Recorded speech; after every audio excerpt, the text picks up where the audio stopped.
Oh, hello guys, it is TFSPC. You're back with yet another video. Today I'm playing I Am Dead. I almost said start streaming. It shouldn't do anything. Because, I don't think I'm signed into any streaming services or anything. But yeah, we're playing I Am Dead. There's a lighthouse. Well, here I am again. Morris Lupton off for my morning walk. Oh, a morning walk. Oh. This must be the finest stretch of beach on the finest island the whole world over. For a little speck of land in the North Atlantic, it sure is a good un. Ah? I mean, it looks quite nice. Ah, but this walk isn't the same without Sparky. Oh? She did love chasing that tennis ball. Oh, Sparky. I miss you, girl. Rightly so. The crater's definitely been smoking more than usual lately. That's funny, that, for a dormant volcano. You sure it's dormant still? Okay. Oh, I see those yoga folks up at the lighthouse are up bright and early, Oh. saluting the sun and all that. I always thought that looked like fun. Yeah, yoga. I've tried yoga. Shelmerston used to be a quiet place. You'd only come here if you liked fishing or bird watching. Makes sense. But since the new ferry service started, we get loads of tourists. Also makes sense. Ah, but what you gonna do? It's always changing. Yeah. That's life. Yep, Shelmerston's a smashing place. I'm lucky to call it home. Ah, the bench. Yeah, this is, well, it's my bench. Yeah, the museum paid for it because I was the curator there. Yeah, and they did that to remember me because, oh yes, I am dead. Yeah.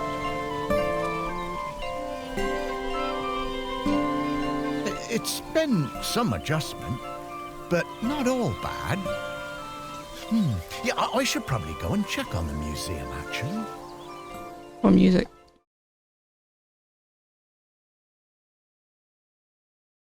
We're going to visit the museum. Right. Yeah, I've been collecting the stories of Shelmerston for years now, here in my museum. There are so many stories, and wonderful ones. The museum started off small, but just grew and grew. Oh. It's shut at the moment, of course. Not sure what's going to happen with it now that I'm no longer doing it.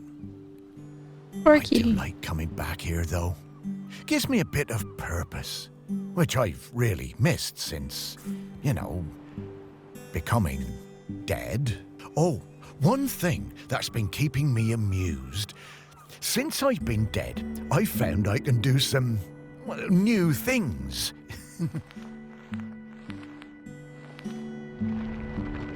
Oh.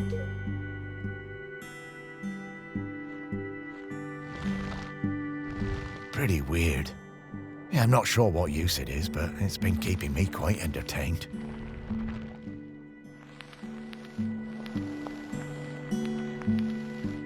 Oh. But the novelty's worn off.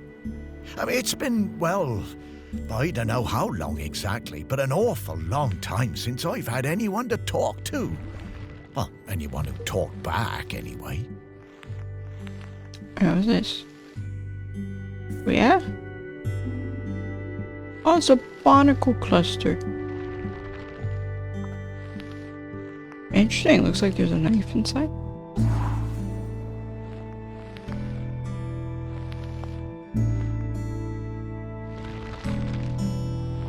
What's the newspaper say? The museum closed its doors this week for what could be the final time, following the death of his beloved founder and curator, Morris Lupton, who passed away last month. After a memorial ceremony held at the museum doors were kept open to allow visitors to pay their respects, but now its future is in doubt. Mr. Lupton stipulated that the museum building and its contents be left to the town, but as yet, no one has been found to take over its running. Oh, it's gonna close. Wait, what? Fairy sailing times. Oh, okay, I forgot I can do this. Island's oldest resident.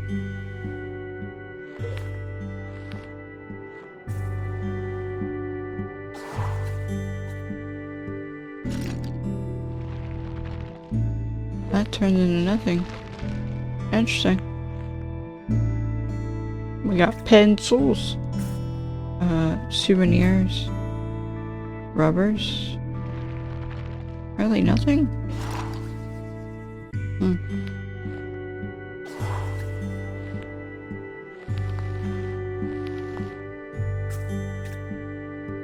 Notepad.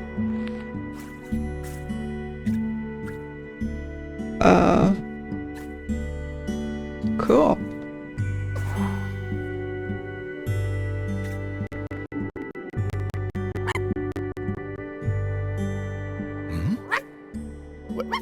No, I couldn't. That sounds like Sparky. Is that you? Okay, I gotta find your little dog tag.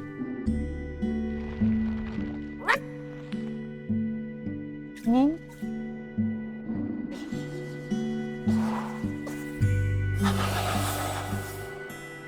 Sparky! Hello? Morris, come with me. I need to show you something. Okay.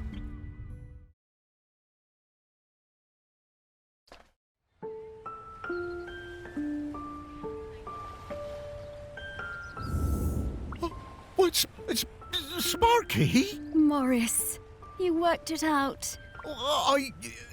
You can talk? Well, I could always talk. You just couldn't understand me. Yeah. And you can hear me? Well, sure. You are talking, aren't you? Oh, Sparky! What is it, Morris? It's been so long. I thought I'd had my last conversation. Oh, I'm so very glad. I'm glad too, Morris. I've been waiting for you. We need to go... Oh, wait. Are you really my Sparky? Yes. My Sparky girl? Mostly. The best bits. But listen, I don't know how long before the volcano erupts, but it's not long now. The volcano erupting? But it's dormant. No. It has been dormant Yeah. because of the custodian. But the custodian is weakening and we don't know how much longer they can hold on. Custodian? The custodian? I mean, what are you talking about? Shelmerston is volcanic. It's supposed to erupt every once in a while. The only reason it hasn't is the custodian, keeping the island calm. Wait, custodian keeping the island calm? Some sort of Take spirit? your time, Morris. Dogs are better at understanding this kind of stuff than humans. Oh, wow. Custodian is a ghost. Yes! Now you're getting it. The custodian is a ghost who appeases the island, keeps it safe to live on. But the current custodian has been doing the job a long time and really needs to retire. Oh, and the island needs a new custodian. Morris. That's right. It's up to us to find a new one. Oh, There okay. are 5 prospects that I know of. 5 ghosts still hanging around the island who haven't gone into the west yet. West? We need to find them and see if they'll take the job. What if none of the prospects wants it? If the current custodian fades away and there's nobody to commune with the island's spirit, well, that would be bad. Everyone would die. How, Sparky? Volcano bad. You've seen how it's smoking. We don't have long now. Well, could I be the custodian? Oh, I wish. But Ghost Code 342B dictates that the custodian must be a ghost who has been dead on this island for at least 1,000 days. Oh. We don't have that long. Ghost Code 342B. Yeah, well, I suppose that makes as much sense as anything else. Right, let's Okay. get going, Morris. Our first prospect is Peter Noach. Oh, yeah, from the yoga centre. Yeah, he died a few years ago, didn't he? Yeah, I remember his funeral on the lighthouse. Yes, that's the fella. He always had those funny green treats.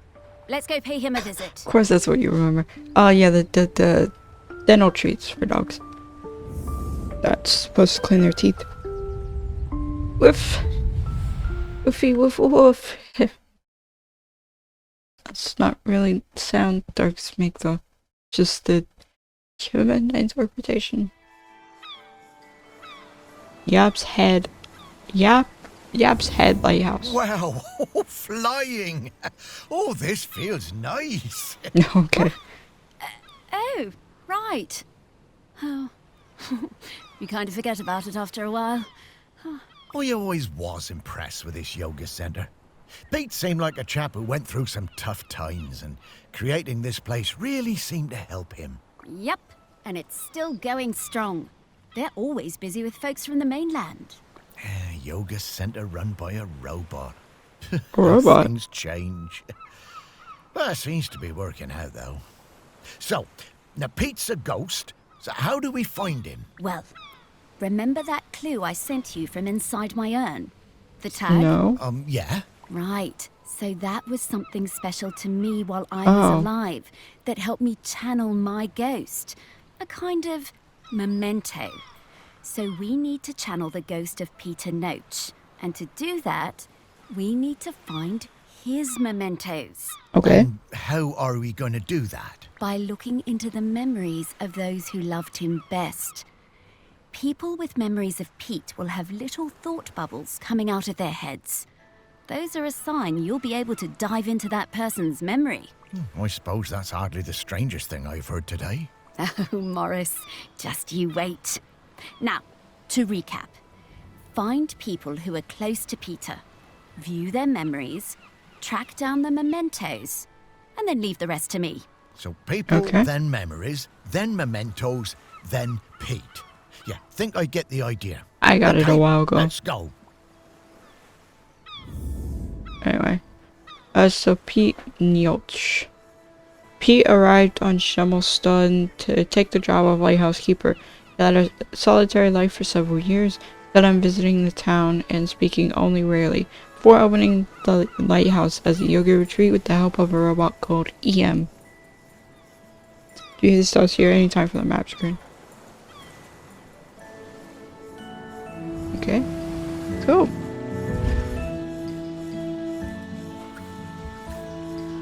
Toby Love.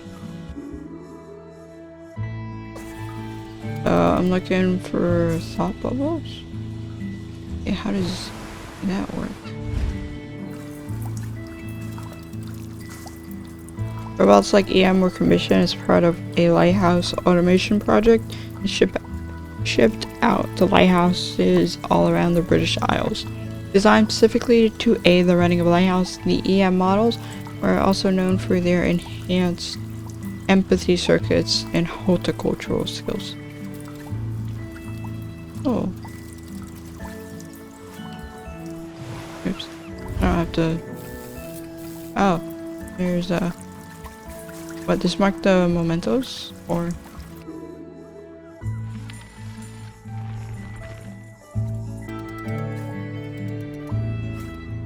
Yeah, this wasn't really explained in the best way.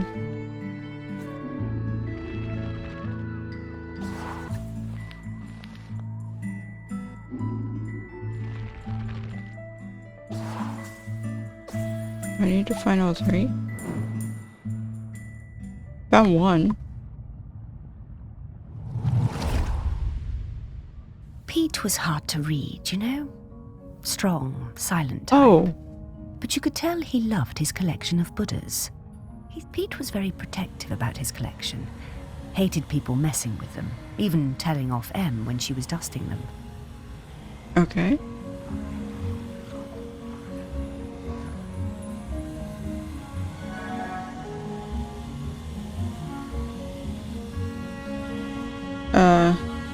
So after Pete died. Oh, am I looking for the duster or something?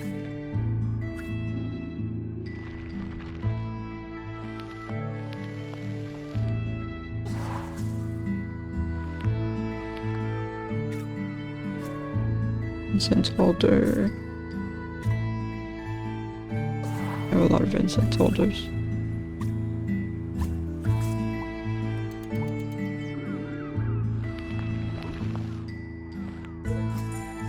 Who knows why there's that there?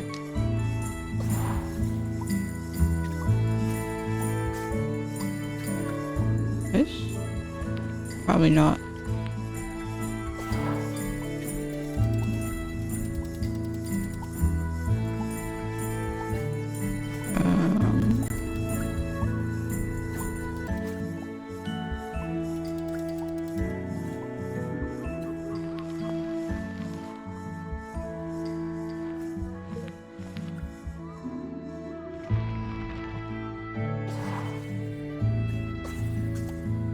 Looking for the duster?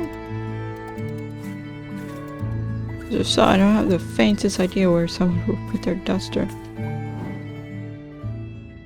I would hang it up somewhere. Pete was hard to read. Pete was very protective about his collection. Hated people messing with them, even telling off Em when she was dusting them. Continue again. One day, one of the Buddhas went missing. Pete was distraught. Not much affected him, so it was a shock for everyone to see how upset he was. Okay.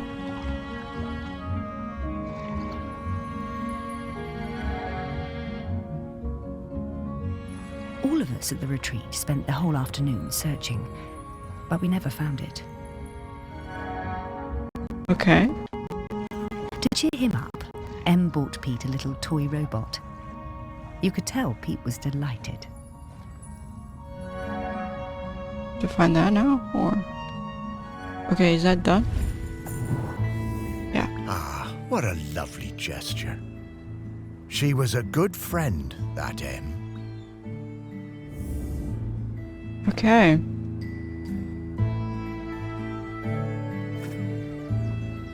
Okay. What is this person's memory? Here are the statues, actually. What is your memory of the lighthouse keeper? I just got divorced and really wanted to go on a golfing holiday, but my best mate Tammy somehow talked me into doing a yoga retreat instead.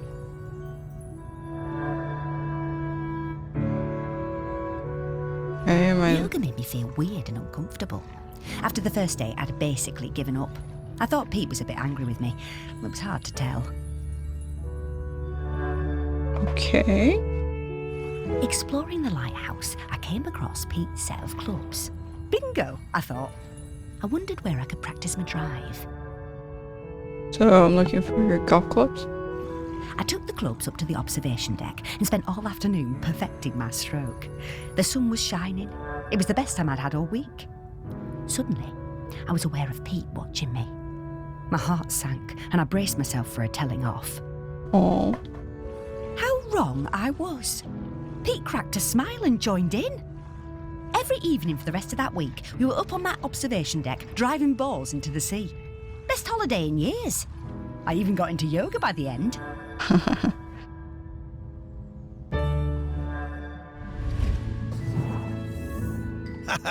I guess old Pete had a light side after all. Okay.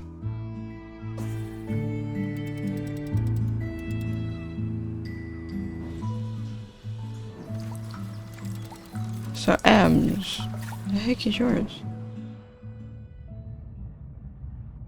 To find something for you. When Pete arrived at the lighthouse, he needed help running it, but refused all offers. Eventually, fearing the possibility of a shipwreck, Trinity House sent me to Shomerston to help keep things running smoothly. I bought Pete a plant as a welcome present.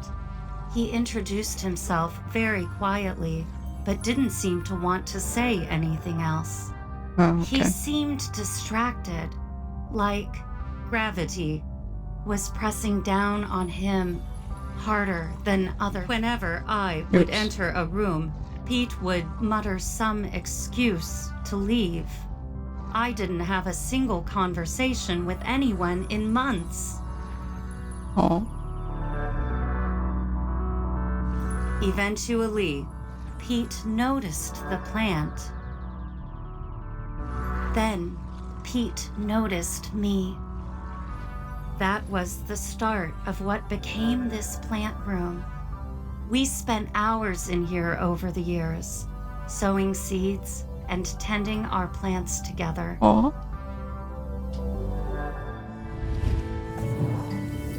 Wow. Robots got complicated, didn't they? Yeah, I didn't realize how important Em was to Pete.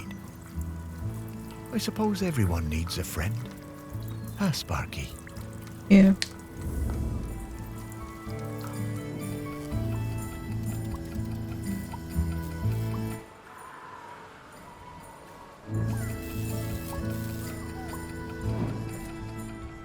Okay, so what I missed with you? I met Pete for the first time on a yoga I retreat. found When I whatever it got was. home, I looked him up. I couldn't believe it. He'd been with Special Forces in Helmand and was awarded a medal for bravery. Pete's unit had been in an ambush. He tried to save a colleague whose leg had been blown off, but by the time they'd reached base, it was too late. Pete was the only survivor. Oh, I booked the retreat again the next year. I thought he was such an interesting bloke. Still waters, you know. And one evening, after class, I followed him down to the beach. I saw him throw something into the water and went to have a look. Picked it out of the shallows before it was washed away. It was his medal. I picked it up. that's why you have it.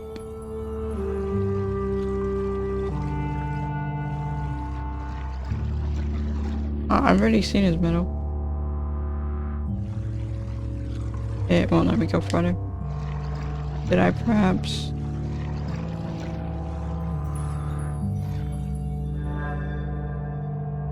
Oh, where did I go I went further? back to go the following year, but Pete wasn't teaching and it just wasn't the same. Not as good. Then, a couple of years later, I saw an online ad for his new retreat in a lighthouse. I booked immediately. I took the medal with me. Perhaps he would want it back. Probably not. It was the same Pete Noach, and if anything, he was an even better teacher. One coffee break, when I got him on his own, I brought up Helmand in conversation. I wish I hadn't. It was like a shutter coming down. I didn't mention the medal. I kept coming back for the yoga, and you know, over the years I saw Pete mellow. I think the lighthouse was doing him good. He even cracked a joke with the group once in a while. So, that summer, the one before he died, I decided to act. It was the day I was leaving and I showed him his medal. There was a moment of total surprise. I was worried then. But he took it. He turned it over in his hand. The poor guy was lost for words. He gave me a nod of thanks and slipped it into his pocket. I'm glad he got it back. Oh, Oh, Pete. I had no idea. that is kind of the point. Okay, what's up with you? I'll stand up.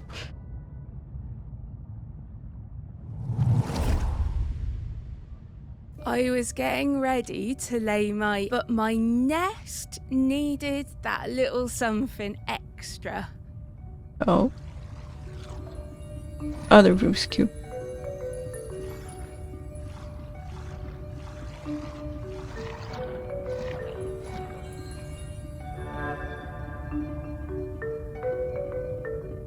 I found the perfect thing.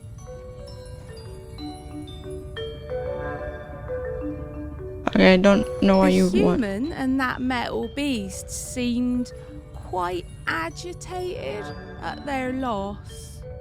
Why you want a Rubik's Cube of all things, you bird? That's interesting, to say the least.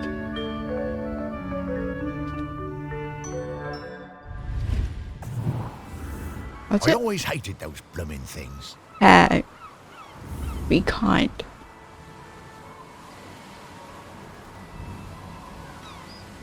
I've already seen the Rubik's Cube. Or was it in the other one? The other one.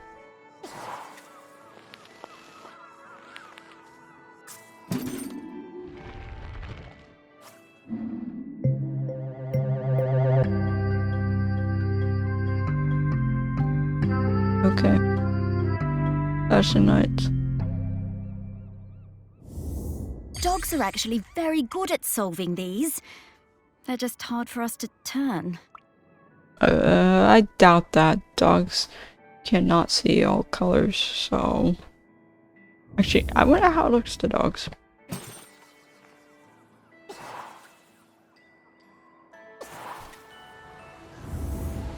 Okay, let's find some more memories.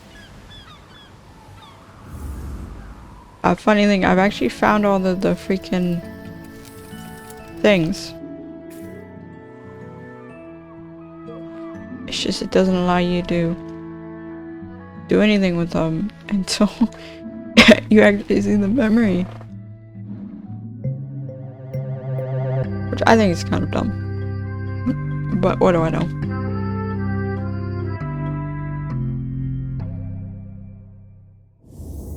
This is a conspicuous gallantry cross. They don't give those to just anybody. I just resulted in the death of everyone he was with during that mission. During that deployment.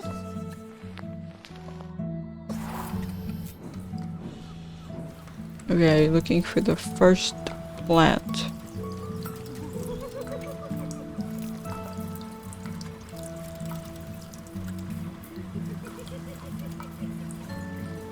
Is it this?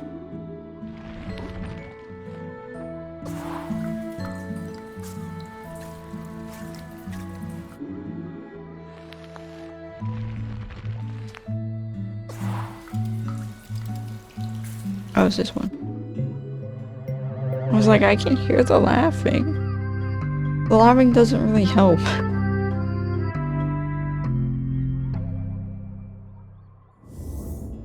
Ugh! Dogs hate all fruit. I'm not going near this, Morris. Too bad. You have to do whatever it is you're doing. Hey, I'm starting to pick up the scent of something else here. I think it's Grenkins. Grenkins? What? Yeah, they're tiny spirits, distant relations of the island spirit. Apparently, they bring good luck. When we get close to one, I'll pop up and let you know. Okay, Sparky. It doesn't really help.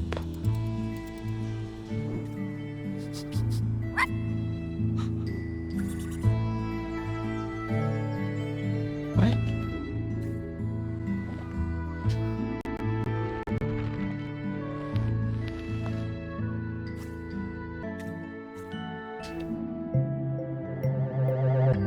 Okay, there's some sort of spirit. No idea what they do. I wonder how many golf balls are in the sea around this lighthouse. Who knows?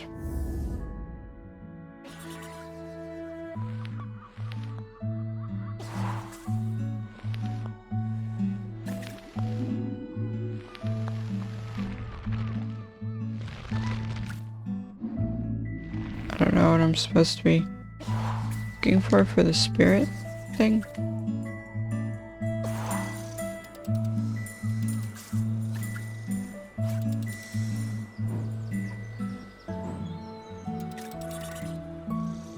It's in here. Wherever it is.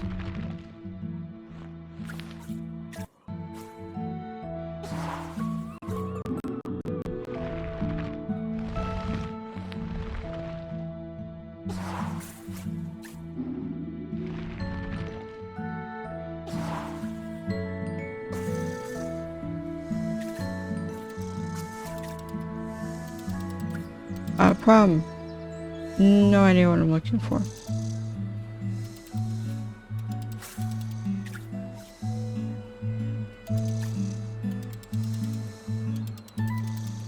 Oh, by spirit, I guess.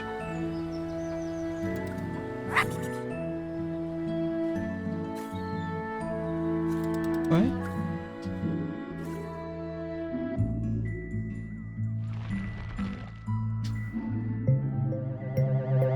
Anyway.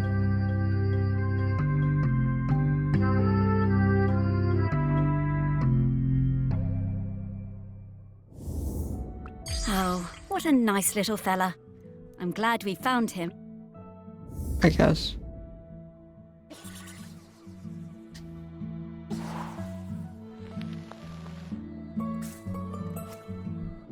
Assemble mean.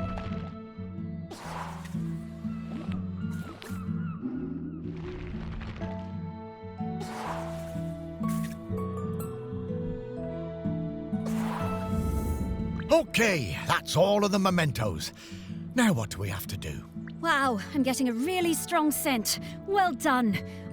I should easily be able to sniff out Peter's spirit now. Yeah. All right then. What do you need me to do? Absolutely nothing. Aw, Just let me do my thing. boring. Okay. These towns.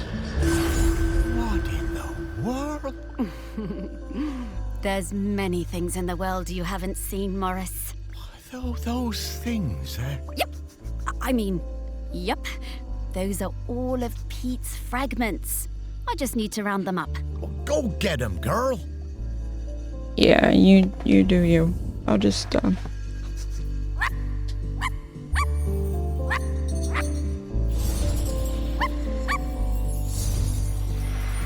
Okay.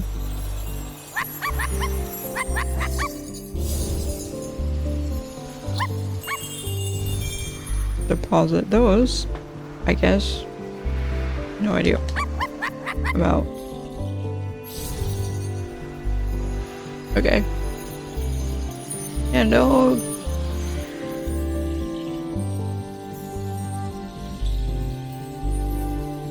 Should be it. What?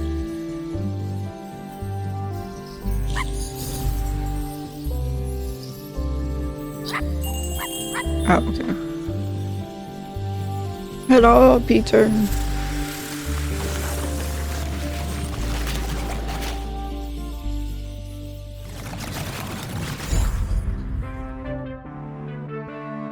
How are you, bud? Oh.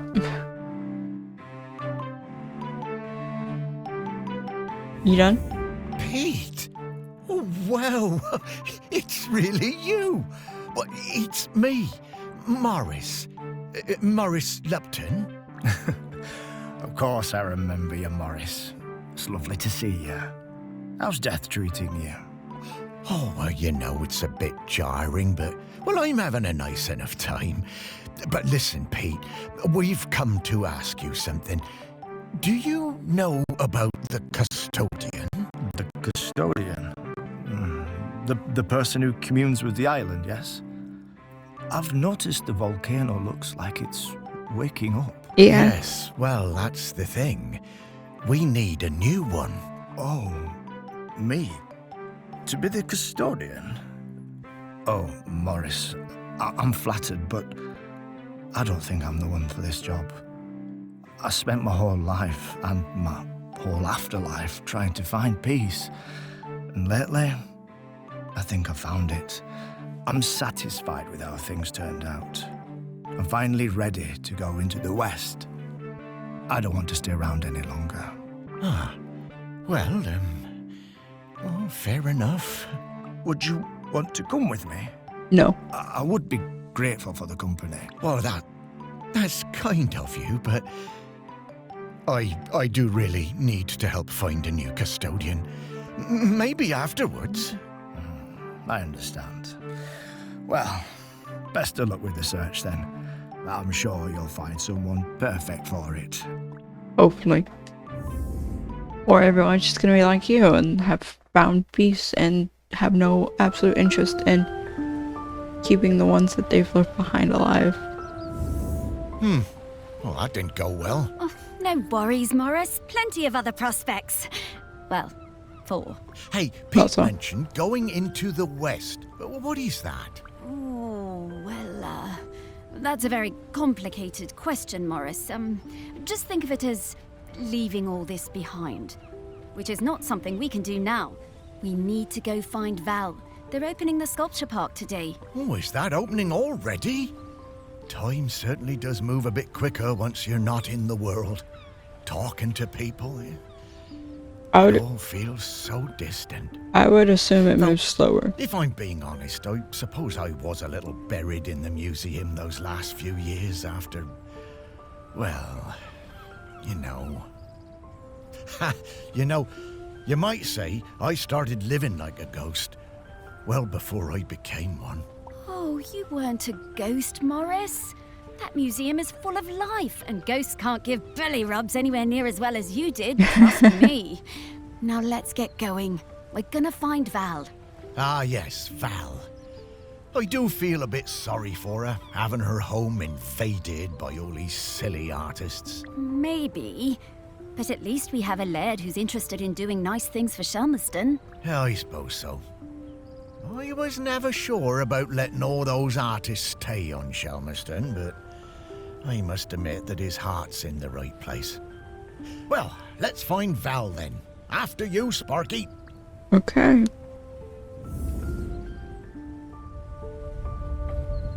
Off we go to the next person.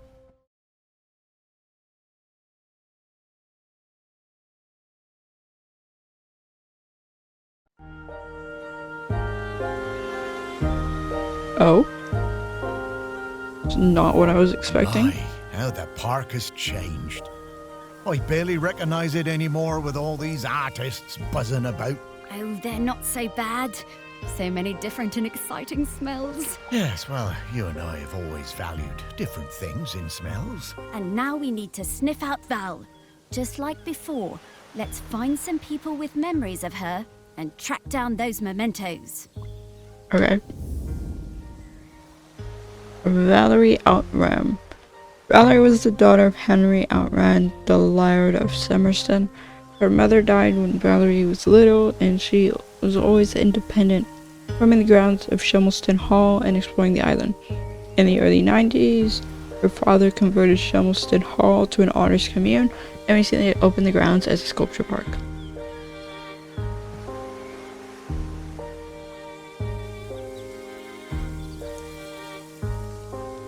Oh?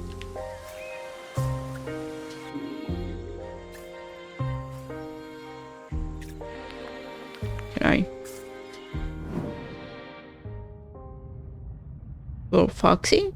I like foxes. Gloves!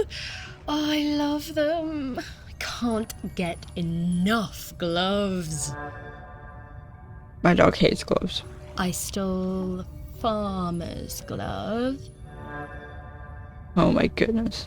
I stole a fisherman's glove. Those gloves have you not I saw stolen? that girl out in my woods, riding that strange bumpy beast around again. Okay. She really seemed to love that awful creature. This was an opportunity I wasn't going to miss. Oh? Lovely gloves. That was a cute drawing, actually. Okay. I always did suspect there might be something in those rumours about camels on the island. All that time, and Val never let on. Bless you, Val.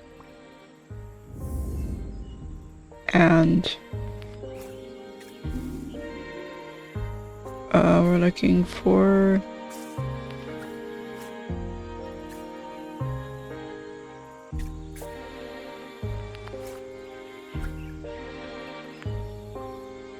what looks like an oven mitt.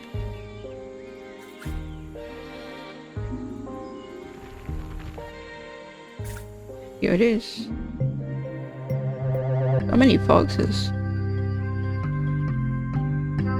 Wow.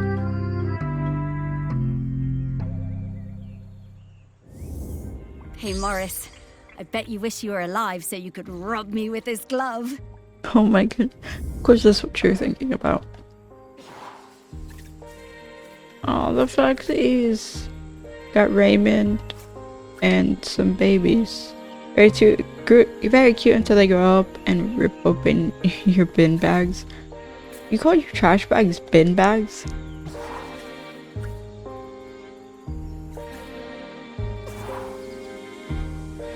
Okay, anyway. I'm getting the scent of Grenkins again, Morris. I'll pop up to let you know when we're close to one. You don't, though. You don't pop up to let me know when we're close to one. Well, no, you pop up to sniff. And then you'll randomly bark, and it's very confusing. In the last summer, before our GCSEs, Val and me spent a lot of time together, usually wondering how we could get our hands on something to drink. Okay. No one on this stupid little island would serve us, though. Well, obviously. We were hanging around on the allotments near the quay when we spotted something. You were under the drinking And so, age. later that night, You robbed the fisherman, really? we went into the woods behind Val's house to drink it, sitting on top of that ancient stone that they say protects the island. But there was no way we were going to get through it all. So we decided to bury the rest. Oh, I gotta go digging through the ground. A few weeks later, we went to dig it up again, but couldn't remember where we dug the hole. Good job. That's great. Dashing skills. There is so much of our history buried on this island. Stories everywhere, right under your feet. Yeah, it kind of is how things work, isn't it? Okay, I'm looking for some green thing for the gremlins.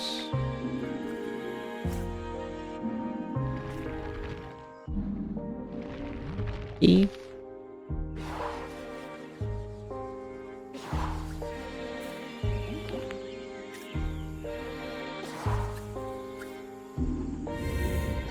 Okay, we're in the right place.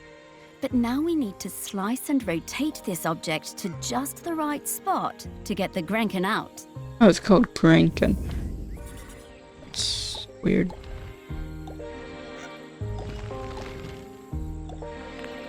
This is... oh, annoying. Freak. Oh.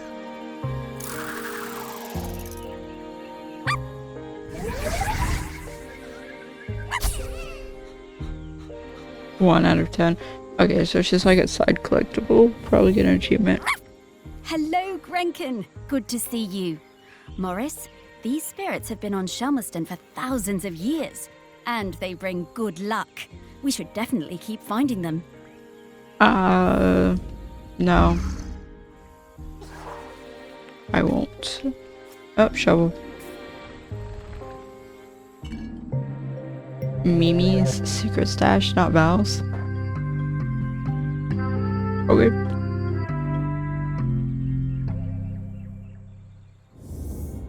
Wow, Morris, this smells incredible. I'm getting scallops, I'm getting peaty bogs, I'm getting roast lamb. Woof! Okay. Good for you.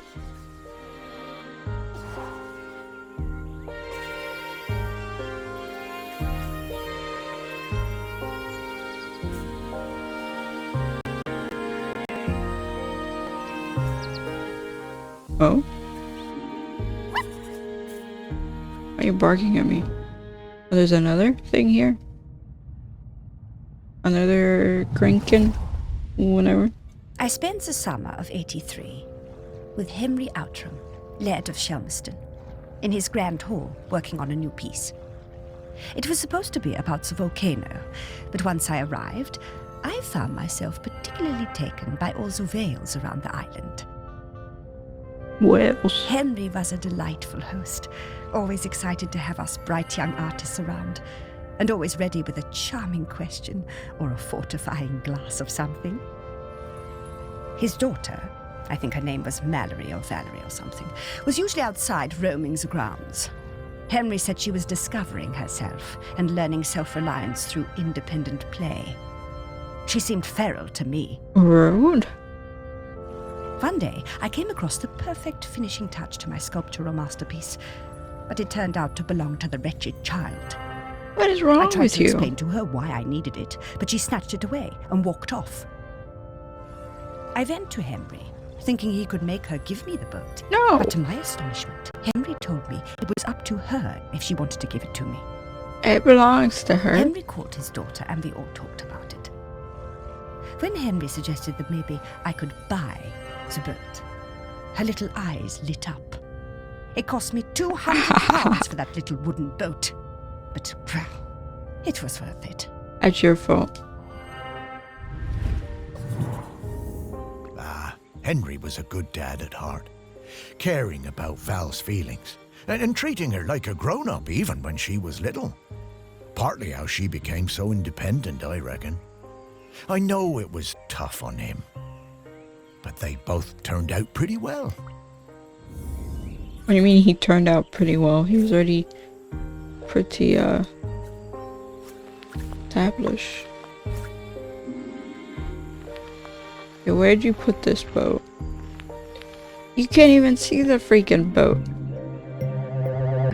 How is that worth it? It's literally like inside the whale with water. Can't even see it. You wouldn't even know it's there. I wonder how many people even saw this. Like, whoa, two. Henry and then the artist. I don't see how that's worth it. But what do I know? I'm not an artist. Pilgrimage.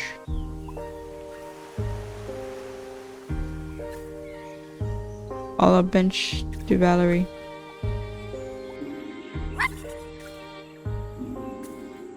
It's not what I wanted. I want you. Oh, this is Henry. What you got for me? After my wife Penny's death, I struggled to find ways to spend time with my daughter. It had hit us both hard, but, you know, stiff upper lip and all that. I always found it best to keep busy. There we go. Looking for something we could do together, I bought Valerie a set of paints. But she never even opened them. I was cross at first, but asked myself, what would Penny do? So I decided to let it go. Then one day I managed to talk her into coming into the park with me to paint some of the nature she loves so much. She wasn't very enthusiastic, but agreed to give it a try. Why not?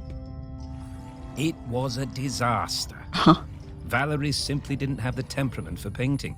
She had a huge, silly tantrum and threw all the paints away. Sounds about right. I told her I wasn't having this kind of childish behavior, and I told her to stay in her room until she had calmed down. I wished Penny was still with us. She would have known what to do with the child. I gotta look for the paints. Very hard that, to lose a parent. Was never gonna be easy after her mum died, but he always did seem distracted with his fancy art projects. Okay, so she seemed to have like no interest in art.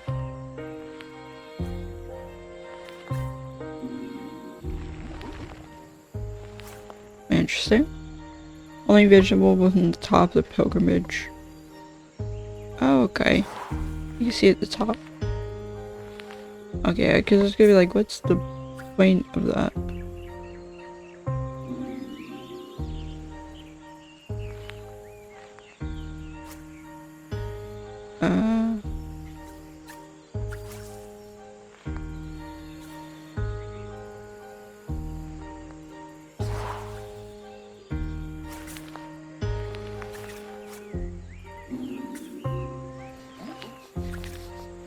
What?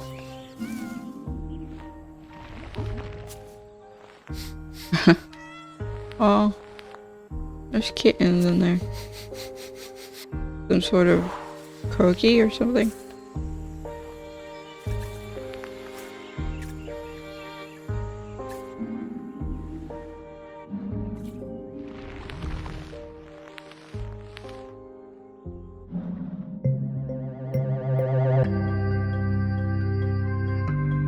So it's not like this place is even for Val.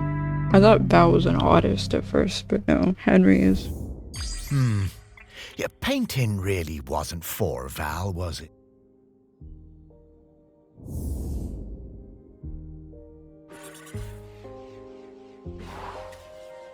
Yeah, I would hate to see my favorite place become, you know, like a place become something that I dislike.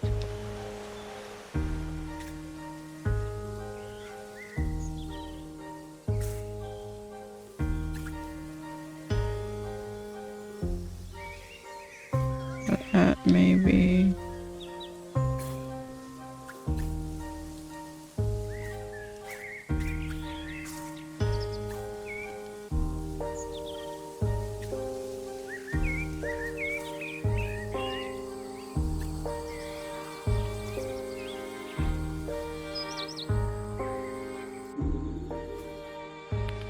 I thought it would be the camel. Oh, Henry's here too. You get around, don't you? Can I access you?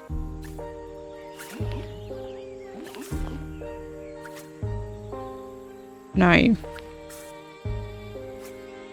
Dang, it's so hard to access you. Such a pain to access. The famous sculptor Vernon Russet was working on a huge statement piece in my honor. A statue of a camel with my head. When I saw it, I felt quite uncomfortable, but I didn't want to upset him. Poor Vernon could be awfully temperamental, sinking into dark moods for days. Sounds unhealthy. The week before the public unveiling, Vernon had me visit the statue. He needed to make some final adjustments to the face. Valerie came along too. Uh-oh. She looked like thunder. She hated that statue and wasn't afraid to show it. I couldn't help thinking how like her mother she was. When the statue was revealed, the nose was missing. Fortunately, we all managed to cover our surprise and act like nothing was wrong, so no one was any the wiser. Some fellow from the Times wrote a glowing review, so Vernon wasn't too glum about it. Why is the review I'm matter? sure I know what happened to that nose. Yeah. It says what I gotta find is the nose. Ah, the old Outram spirit. Good for you, Valerie. Your mother would have been proud of you. Depends. I honestly don't think so, but you know her best. Yeah, Val told me about this. She had a whole speech prepared in case they figured out it was her who cut that nose off. But she never even needed it. I mean, they knew it was her, but they just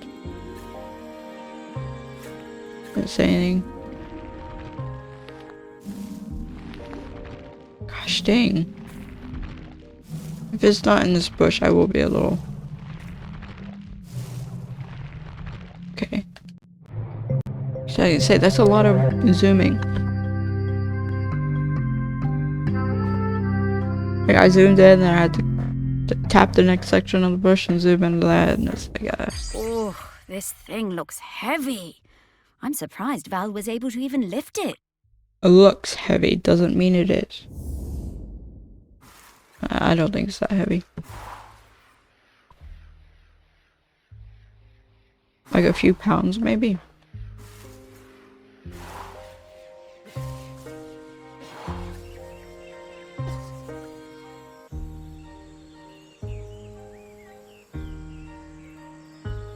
Actually, Val should be able to freaking lift it. Highly doubt it's like 50 pounds. It's probably less than 20. Did it! Oh, yes! I know what Val smells like now. Her signal is wafting through to me very clearly. Bye, Henry. Time to fly. Oh, wait, did I have to wait for him? No.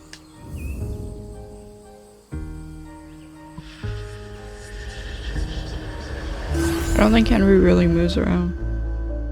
Kind of moves around, but he doesn't.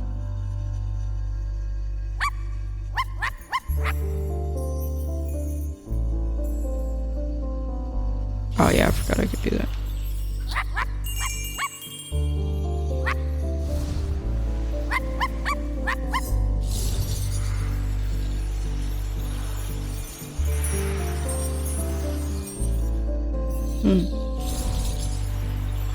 And then here.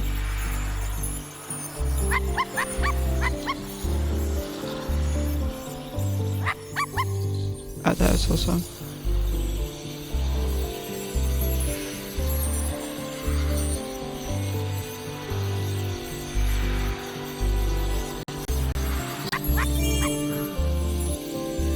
Nice.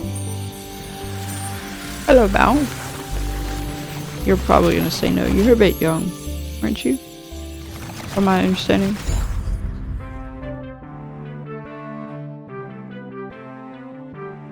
Yeah, hi.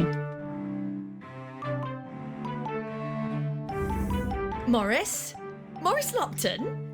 Is that really you? Should not be. Val! Oh, it's so good to see you again. You too. You're looking very, Dead? Yeah, dead? yeah. But quite good, considering. Hello, Val. And Sparky talks now. Death certainly has been strange. What brings you by? Well, we're trying to find a replacement custodian. You've surely seen the volcano. Oh, yes. Poor Aggie. Must be very tired. Aggie? Aggie custodian. is the current custodian. Oh, well then, yes. We were hoping you might replace Aggie. Nope. Oh, Morris. That's some ask. Oh, you can do it, Val. I'm flattered. But those are enormous shoes to fill. And I'm not like you, Morris. I don't love this town like you do. And, if I'm being honest, I can't abide all those arty types and mainlanders tromping around. I can't speak for them. This job isn't for me. Oh, well, I'm sorry to hear that, Val. But, well, I understand. Thank you. It's been so nice to see you again. You too, Val. Sparky, I'd love to spend some more time chatting with Val. I really wouldn't. I'm sorry, Morris. We really need to keep this search up. That volcano is looking dire. Come back later, Morris. I'll be here. Oh, well, all right, Val. I'll find you later. Goodbye. I'll maybe find you later. We'll see.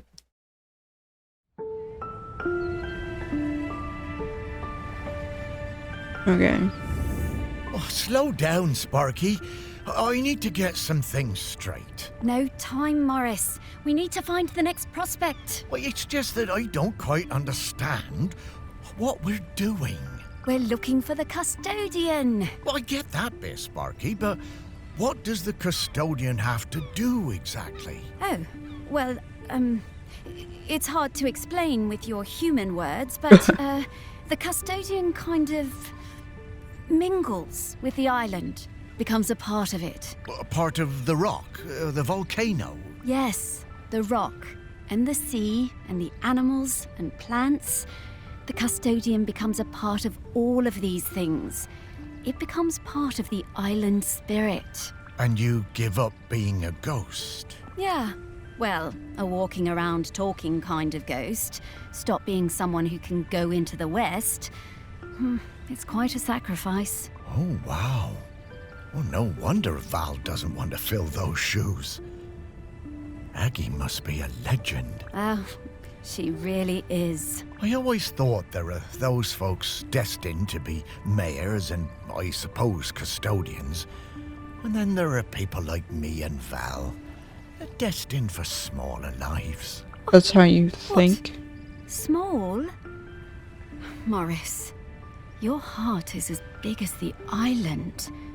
Everyone knows that. I suppose I'm more like one of those island oddities in the museum. What? Yeah, and they were always the visitors' favourites.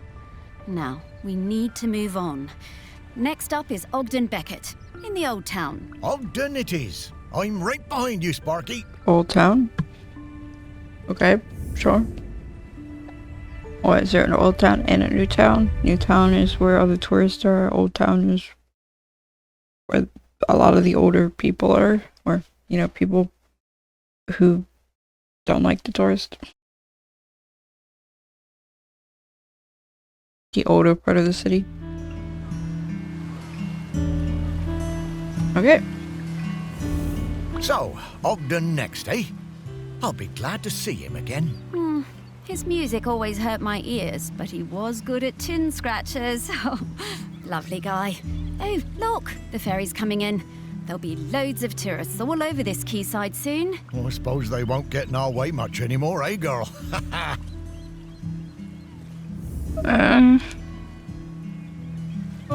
Ogden was a talented multi-instrumentist, leader of the Shellmaster Silver Band, and keen cricketer. As a young man, he went to live in New Zealand, but returned to marry his childhood sweetheart, Sally Mapes. Probably gonna talk to Sally, huh? Chandlery, the camel. Interesting. Interesting that it put me here. Weird. Time for toast.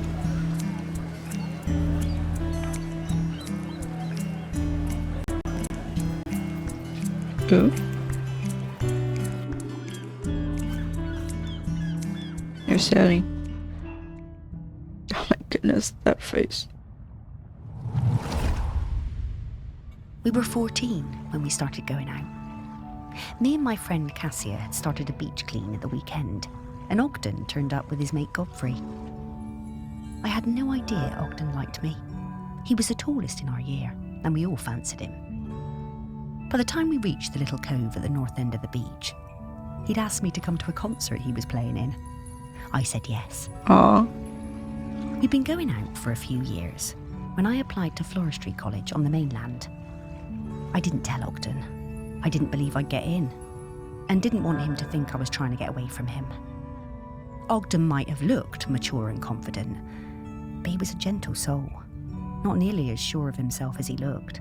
Aww. But I did get in, and he was gutted. I felt terrible. I didn't want to hurt Ogden. He said he didn't mind, but I could see he was covering. My last week on Shelmerston was really hard. Every time I saw him, it felt so strained, and I couldn't sleep. Finally, on my last night, I made a decision. I would take an apprenticeship at the garden centre on the island instead, so we could stay together. It felt like the right thing to do. I would tell Ogden in the morning. Is this when you decided to move to New Zealand? But when I opened the door the next day, I found Ogden's sousaphone left on the doorstep. I was terrified. What did it mean? What had he done? I ran down to his house, my heart in my mouth. His mum, she never did like me, was a little bit smug. She told me Ogden had sailed off to New Zealand. He was headed to Christchurch, she said, and didn't know when he was coming back. Then she shut the door. Oh, it's not the way you find out. I was a bit tearful, but, you know, looking back, I think we both needed to have a bit of an adventure.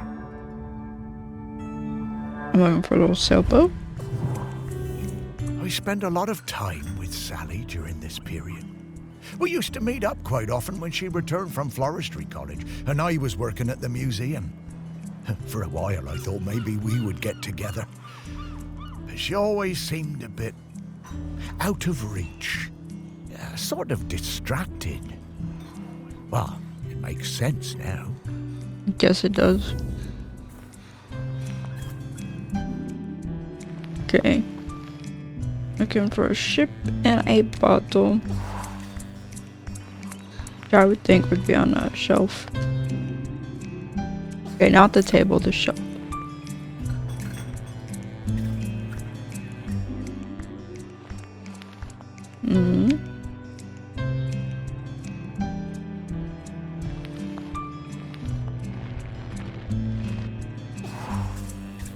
Is it this one?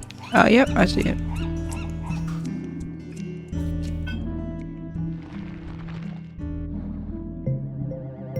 Okay.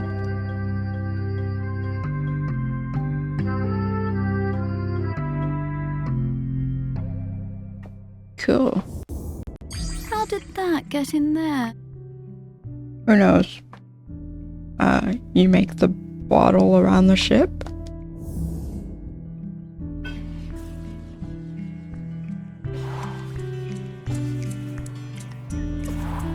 There. Oh, I'm getting the scent of Grenkins again, Morris. okay.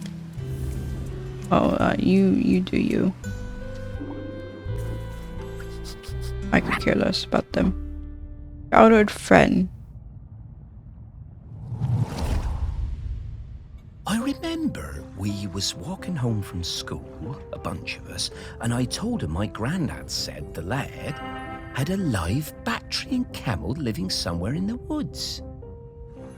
Everyone laughed, but I told them it was true. Ogden didn't believe me. Someone would have seen it. He dared me to climb in and prove it. I told him he'd have to come with me. I mean, yeah, he would. Sneaking past the big house, we were almost caught by the gamekeeper and had to run. Hell for leather for the woods. We reached the trees out of breath.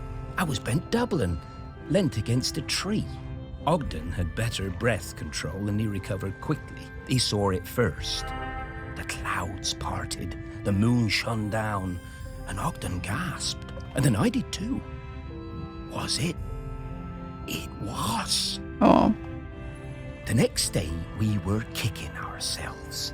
We had no proof. No one was going to believe us. But we knew what we saw. All that matters at the end of the day.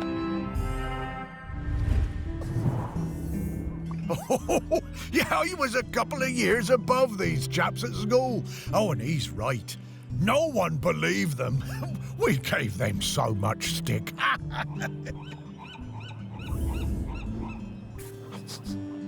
Sometimes you just gotta have faith in people, but also sometimes you don't. Wait. Okay, there's snow globes.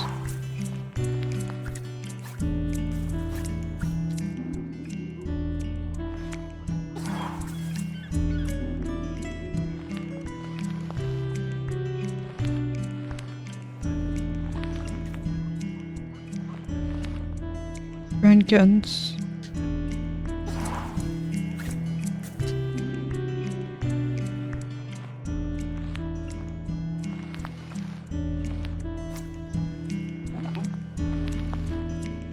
Can't look inside that for some reason.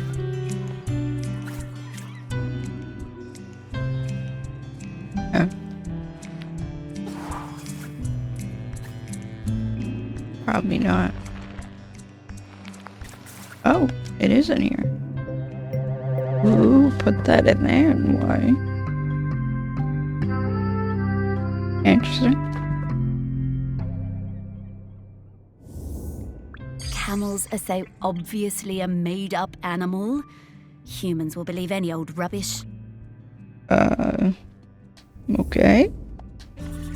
Good to know you hate camels. Oh, what does it say? Wake up. Interesting.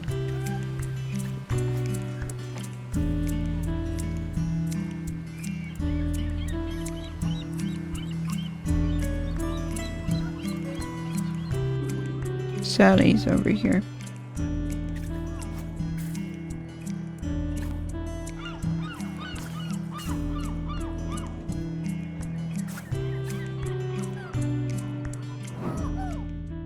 Okay.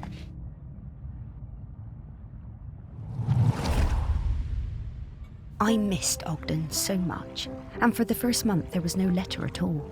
I took my place at college on the mainland without knowing how he was feeling. It was a shock how low it made me, even though I was working with flowers, my dream job. I threw myself into making friends and working as hard as I could. I wondered about him travelling the world, without me and without his sousaphone. What he was doing, how he was feeling. Then the letters started arriving, and it was amazing. Each one came with a penny from a different country. Aww. One from Valparaiso, another from Dakar. I wrote back and told Ogden about my course, trips to Kew Gardens, which were amazing.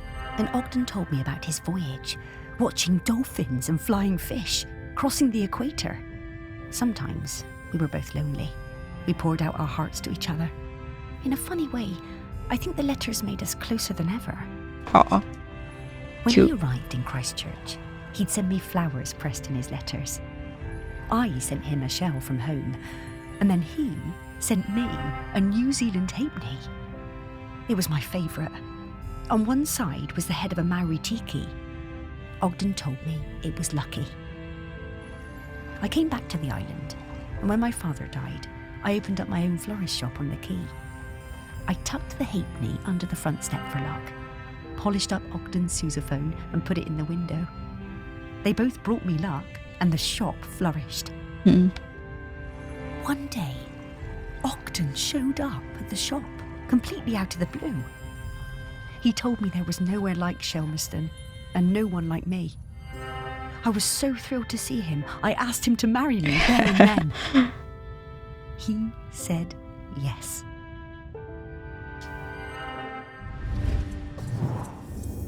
The lure of Shelmerston. It always pulls people back when they try to move away. They were a lovely couple, Sally and Ogden.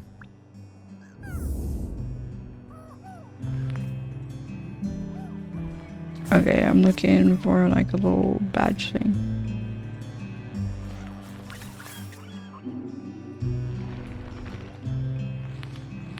Why is there a person? Okay, there's a little hatch. I was like, what?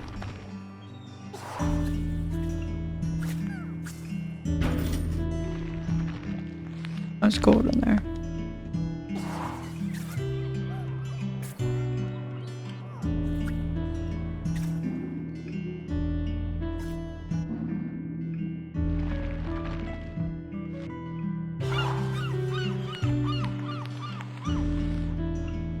Okay.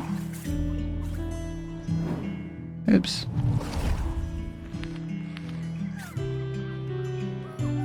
Is it here? No.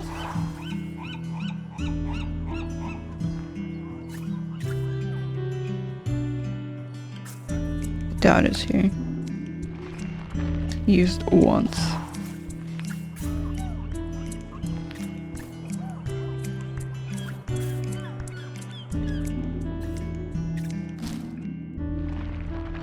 Nope, didn't put it in the newspaper. Little between them.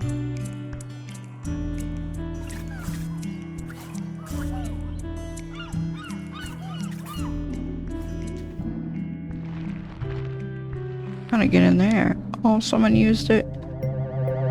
Used it for the thing? How dare you?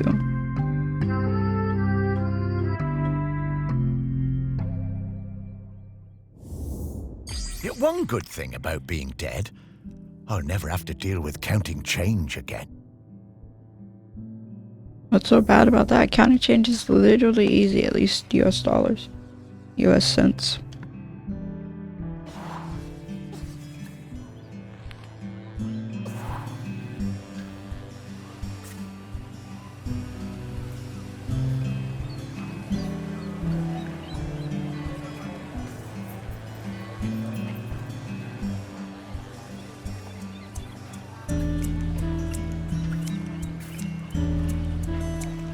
Oh. I don't care. Bootlegger. I remember when a young Ogden asked to join the Shelmerston Silver Band. I recognised his talent immediately. Cool. He could play anything, that lad. Literally anything. Eventually he settled on the sousaphone, which he always insisted on playing with his lucky bronze mouthpiece. One evening after the Silver Band played a storming concert in the Camel, Ogden and Sally got it into their heads to go for a night swim in the harbour, young love and all that. Ogden left his mouthpiece behind, and when we came back the next morning to pack up, it had disappeared. Oh? It really rattled him. Ogden was worried he wouldn't be able to perform without it, but of course, next time we played, he was just as good as ever. Didn't need any lucky mouthpiece, Sir Ogden. He could play anything, that lad. So I'm looking for a mouthpiece. Ogden was so talented. A real virtuoso. Oh, I loved listening to him play. Ugh, speak for yourself, Morris. It was a terrible racket. Whatever you say, Sparky. Teach their own. You should know that.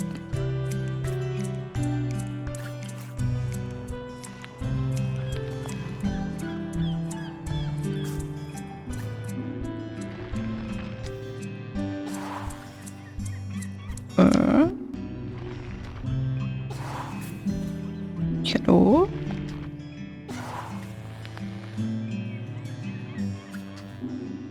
I doubt it's in there.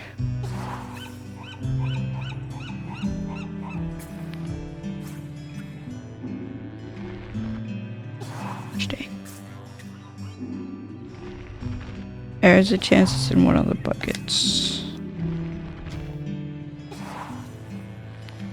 If so, then it shouldn't be used until it gets thorough washing, but...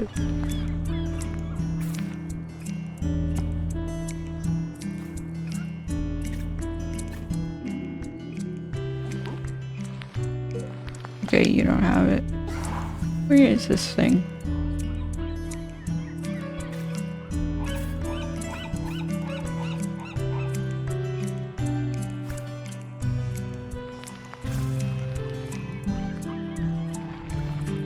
Oh.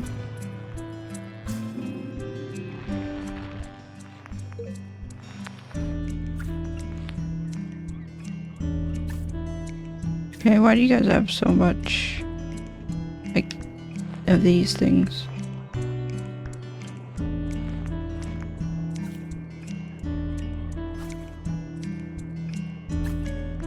Okay, that doesn't really...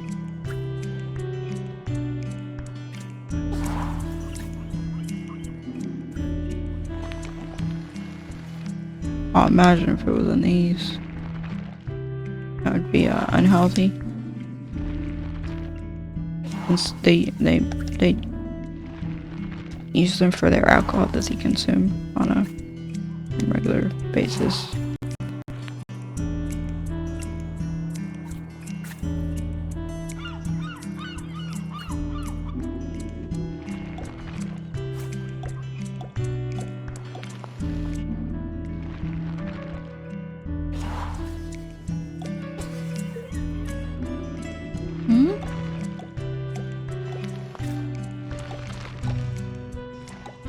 Oh.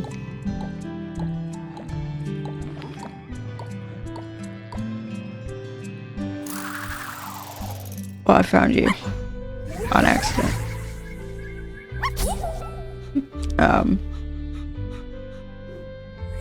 There's 14 on this location.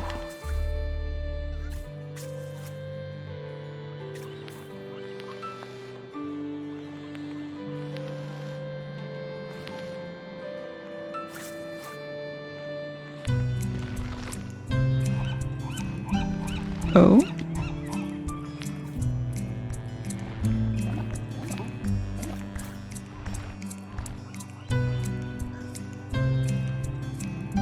No.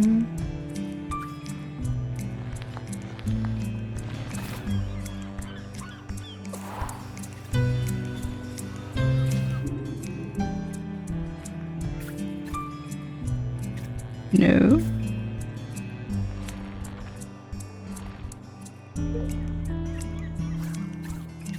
Where's your mouthpiece? Oh, now it's letting me select this.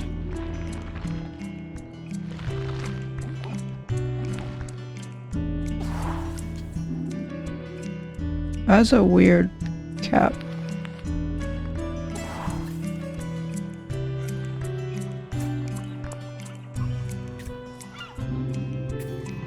I've checked everything.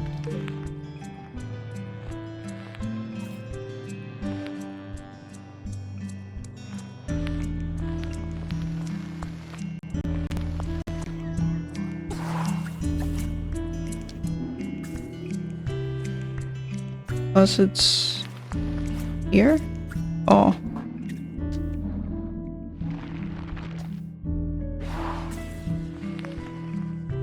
Oh. Okay. It got mixed in with their funnels. That's actually very unsanitary.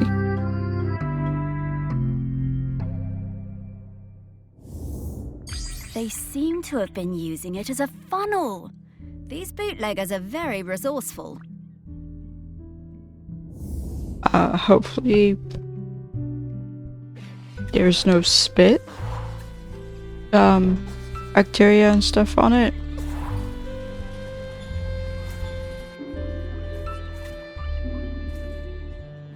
I mean, if they clean it real good, like really, really good, using all the strong, clean, criminal chemicals that don't rub off the match out on the material, volcanic sand spit. We had lost to Appledore then for they the would be past good. 3 years, and it was my first year as captain. I didn't want another loss on my watch. Oh, Ogden sorry. had just come back from New Zealand and told me he'd be up for it. I wasn't sure. I remembered Ogden from school. He was lanky and good in the field, but batting? Not sure. Okay. Ogden showed up with his own bat. He told me he'd won it in a pub in Dunedin and that it had belonged to a famous New Zealand player. I wondered whether I should put him into bat at all, but Ogden whispered to me that he'd been playing on deck all the way home. I knew Ogden wasn't a bluffer, but he was never the guy who got picked for the first team at school.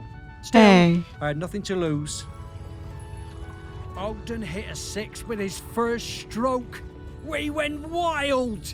And just when I thought it must be a fluke, he hit another and another. He was a machine! If people can change, just because someone wasn't as good at sports as a kid doesn't mean they can't eventually become good at sports. It's like saying people never change, and if someone's a douchebag, then there'll always be a douchebag. That's not how Ogden hit it works. so many cricket balls out into the sea that we had to stop play. We'd run out. It was a stunning win, and we carried Ogden back across the sand and into the Camel. Even though he'd won the match pretty much single-handedly, he insisted it was all down to the bat and plenty of practice. Ogden was solid gold. I gotta find a ball, one of them, or the bat. How's that? What a great day that was. And we've beaten Appledore every year since. Those poor chaps never did recover from Ogden's incredible batting.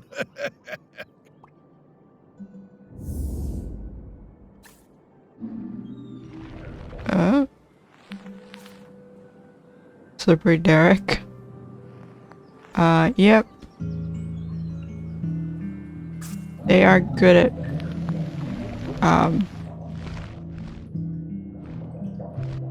slipping into places like rats. Rats are also very good at slipping into places. Rats can't get out when they slip in though.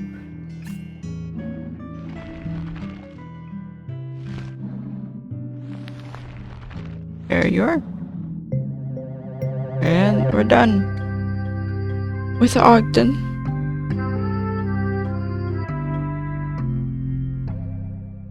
That leaves, what, like 2 left? Boris, remember when we found one of these heavy balls on the beach and I dropped it on your toe? Rude.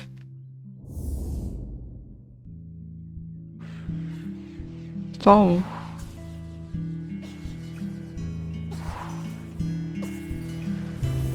Ah, yes. A very distinctive odour indeed. I reckon I can find him from this. Here I come, Ogden. I mean, everyone has distinctive odors. So,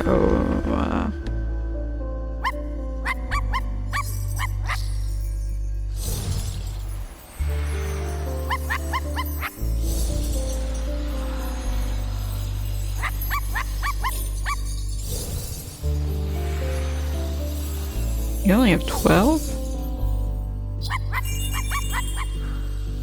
Wow.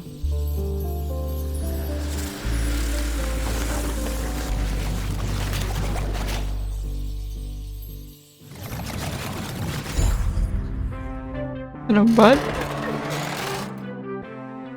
Of course. Why'd they make it sound like a boat or a train horn? Oh, this feels so good. Terrific to see you, Morris. Oh, Thank it's you. great to see you too, mate. Have a stretch, Ogden. We have a question for you. Your answer's gonna be no. Sparky, owner of the very finest singing voice on the island. What can I do for you? Well, it's about the custodian. We need a replacement. Ah, yes. I've heard that volcano rumbling. Poor Aggie must be very tired. Yes, she is. We need a replacement. Oh, you want me to be the custodian? Well, I'm honored, but No. I can't. Are you sure? The island is in dire need. I know, and I sympathize, but Sally is the other half of me. I need to watch over her. Okay. Everything else may be changing, but she's my constant, and I'm hers. I need to go into the West with her when it's her time. Yes, I understand. You two always did have an enviable connection. We were very lucky to find each other. And I'm still lucky just to watch over her. Makes this place still feel a bit like home, even as it changes. So I'm going to stay. But listen, once you've found the custodian, come back and enjoy a sniff of that beer in the Camel with me, eh? Of course. Sure, Ogden. Well, see you around.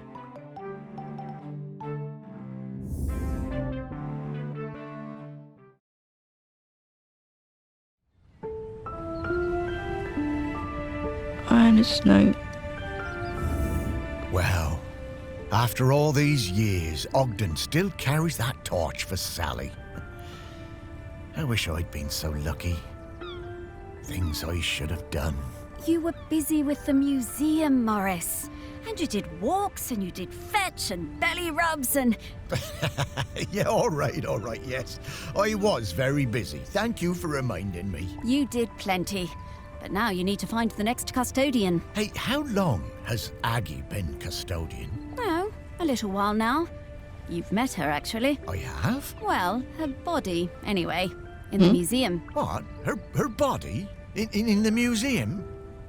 Oh, wait! That's right, Morris. The Bog Lady. The Bog Oh. Lady of Shelmerston. What, that's Aggie? Well, that's her body, anyway. Her spirit is all around us, of course. But Aggie is Bronze Age. 3,000 years. Oh? She's been custodian all that time? Yep. Wow. No wonder she's tired. More tired every minute. We need to get to the next prospect. Greg Litherland, at the campsite. Greg. Okay. Doesn't sound like Greg's your first choice. Why is that? Greg's probably gonna say no. It's probably gonna be the last person. This game's supposed to be 4 hours. It's only been an hour and 30 minutes. Roughly. Hour and 40 minutes.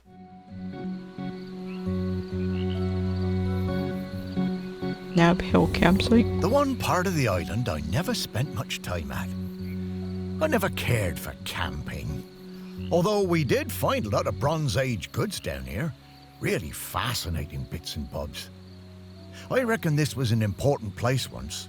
And not just to shellers. Oh, there's so many great smells here. Oh, and so many rabbits to chase. Stop it, Sparky, you have a job to do. You know, I suppose I do like it better up here now I don't have to worry about combing all those burrs out of your fur. At least this part of Shelmerston isn't changing too much. Yes. Now let's sniff out Greg. Yeah, I always found Greg a bit difficult. That business with the owl of his. He wasn't a bad guy at heart. Just liked animals a bit more than people, sometimes. Yeah. Maybe. But who can blame him? Let's find some people who remembered him. Dig a little deeper. Memories of Greg Litherland. Here we come. It's mostly gonna be animals. Greg ran Nab Hill campsite, where his bricky demeanor and insistence on rules were notorious. He was a keen bird watcher, nature lover, and campaigner for the protection of mortals. A huge fan of shell racing, Greg captured the excitement of the sport with his photographs. Okay. I feel like it's mostly gonna be animals that we interact with for this one. Just because from the way it sounded, made it seem like he was more friendly with animals than people. Eddie, campsite owner, the new one, I guess. I only knew Greg briefly, from the summer that I took over the campsite and he retired. He seemed harmless enough, if a bit strange, living in that nasty little caravan. Hey. As part of his official handover process, he gave me a big box of rule books that I was apparently supposed to give every camper when they arrived. I couldn't believe them. The amount of inches apart each tent had to be, the angle of pitch, permitted colours of guy ropes.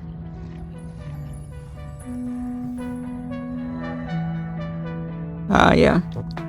No skipping ropes, marbles, conkers or throwing games. No singing with hand drums. Okay, he doesn't like kites, frisbees, hand drums, or jump rope.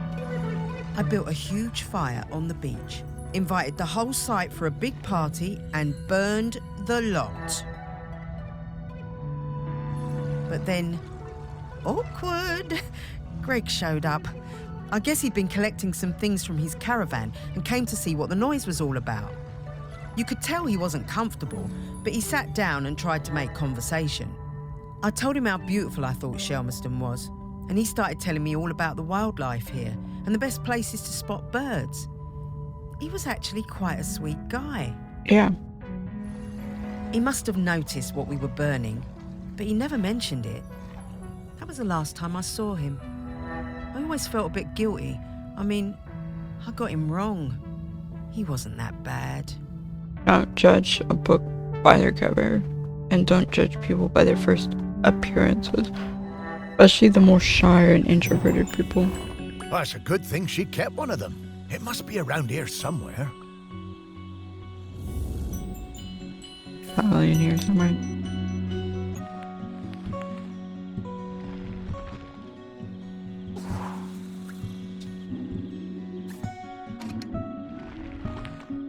So weird if you put it in there.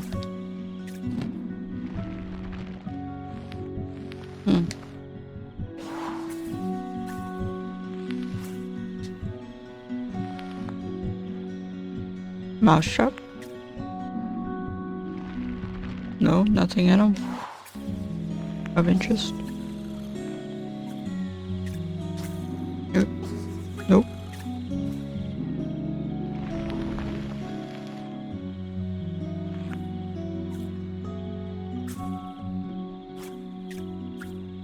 Play box, that's what you're calling it. Okay.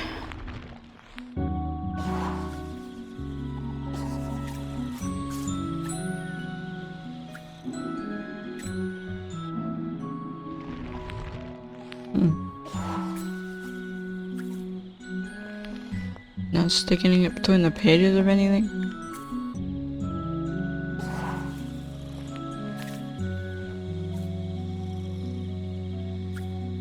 Is it really in your room?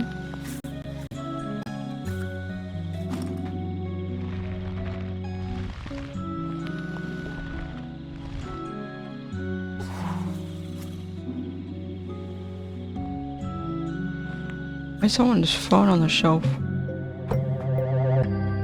I wouldn't put something that thin on my bookshelf.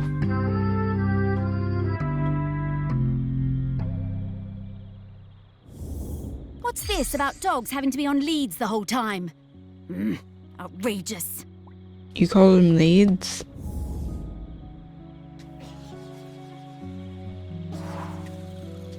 Anyway. I'm an American, if that's not obvious.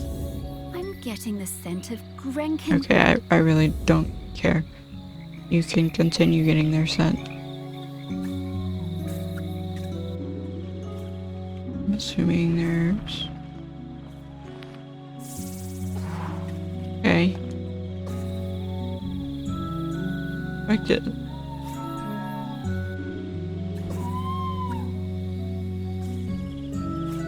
Crabs running around? No, just people with shells on there. Okay, should be someone in memory here.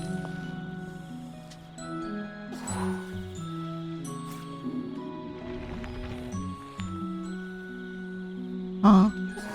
Okay, this is where he stayed. No one has been inside the caravan since Greg died. No memories here.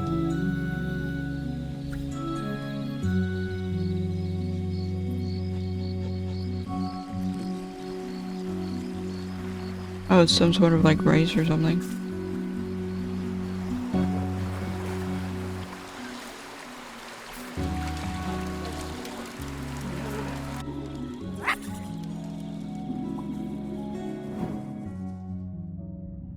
Sheller racing fan. Miles and I came to Shelmerston for the Sheller Cup final. Miles was the world champion for ages. Greg, the campsite manager, was a huge Sheller fan. Always gave us the best pitch on the campsite. Okay. Miles was up early every morning, training for the big race. Greg would always be lurking in the background, taking photos. You don't sound like you liked that. It became rather annoying. How many photos did he need? Oh God, and one time he turned up at our barbecue and wouldn't leave. The man could not take a hint. Don't be mean. So, race day arrives and Greg is there with his camera, of course, getting in everyone's way. So Greg leans out into the track as the pack came past, Miles in the lead. And Miles goes crashing right into Greg. Total disaster. Miles goes down and Kwasi flies past him to win the race. Miles was absolutely gutted. He definitely would have won it. Later that night, all us Shellers were on our way back from the pub and we heard Greg outside his caravan, just sat by himself, crying. Miles, he was such a good sport, went over and spoke to him, invited him over to our camp for a drink. So then Greg came back and hung out with us, brought his camera and showed us all his Sheller race photos. You know, that guy was actually a pretty great photographer. By the end of the night, Miles had forgiven him. Miles was good like that. You're not good. You sound like a douchebag. Shellers? I've never understood the appeal of that. Seems bloomin' uncomfortable to me. Poor old Greg. He was always rubbing people up the wrong way, but he meant well. And he really loved this place. Yeah. I can relate to Greg. I'm guessing Miles has the camera somewhere. Be a little weird. But did you guys put it in the cool box? No, but the freaking Rinkin's in there. Oh, there it is. Imagine I rubbed a lot of people the wrong way in high school.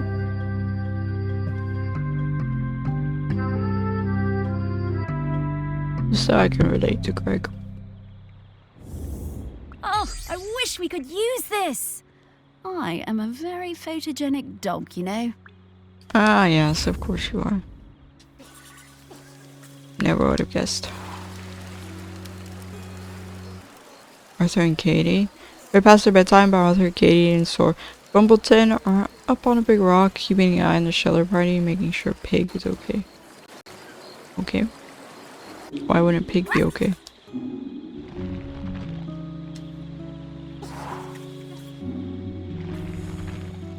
There's a lot of people crammed in this one tent.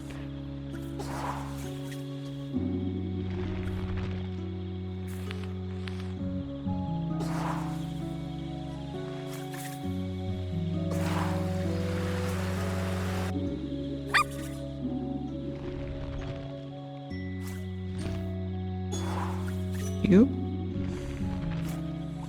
Yep.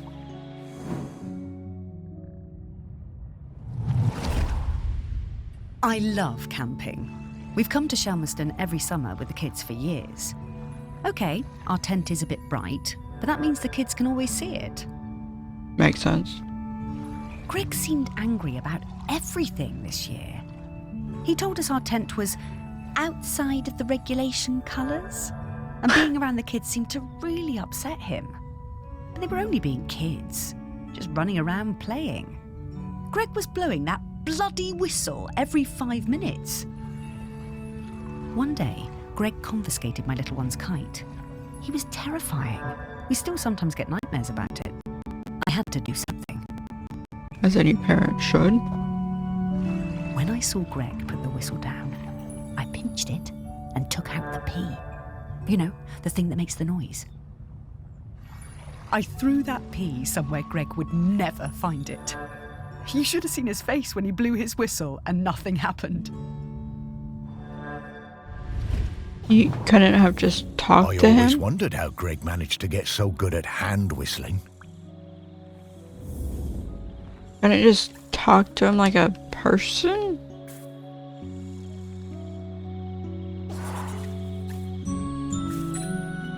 No, instead you had to freaking sabotage his stuff, break the stuff.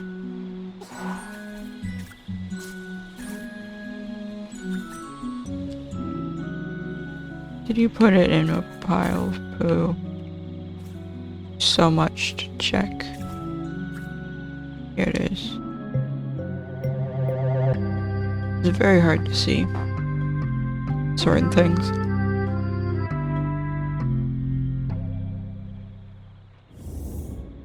Oh, the smell of rabbit poo. It doesn't excite me the way it used to when I was alive. Well, because then you could actually hunt and kill the rabbits. You can't really do that when they're alive and you're not.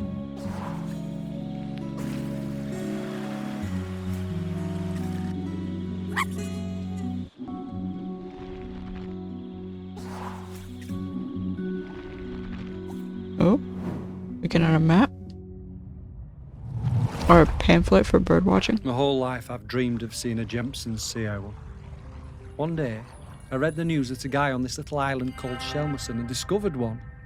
I had to see it. Greg. Yeah, Greg. Someone said, Sparky said like Greg and the Owls or in the The Owl only or something. B&B on the island booked up really fast, so we decided to stay at the temporary campsite set up by the guy who discovered the sea owl, Greg Litherland. The atmosphere was amazing. There were twitchers from all over the world come to see it. Greg had given the owl a name, David Abrahams. A bit weird, but I guess he was the one who found it. And because it had no mate, it was lonely, and he'd made a model female owl out of concrete. That was quite impressive. I got to know Greg a bit during my stay.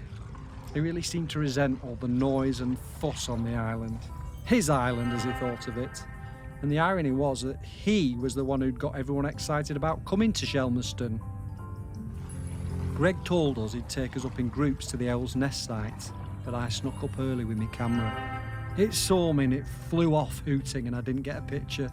I was gutted. I had to make do with a picture of the model. It wasn't the same. Only you had waited for Greg. Who probably could have told you how to not scare it. All those bird watchers suddenly arriving and nowhere for them to stay. I didn't think Greg had it in him to start a campsite, but he somehow pulled it together. Okay. Table. Don't keep it in here. Doubt it's here. Oh, there it is. That doesn't look life size.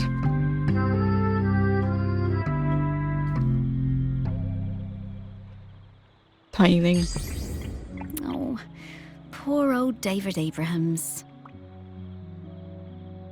It's not.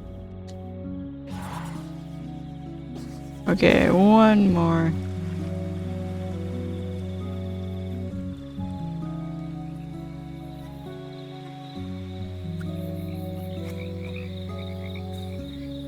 And I missed one?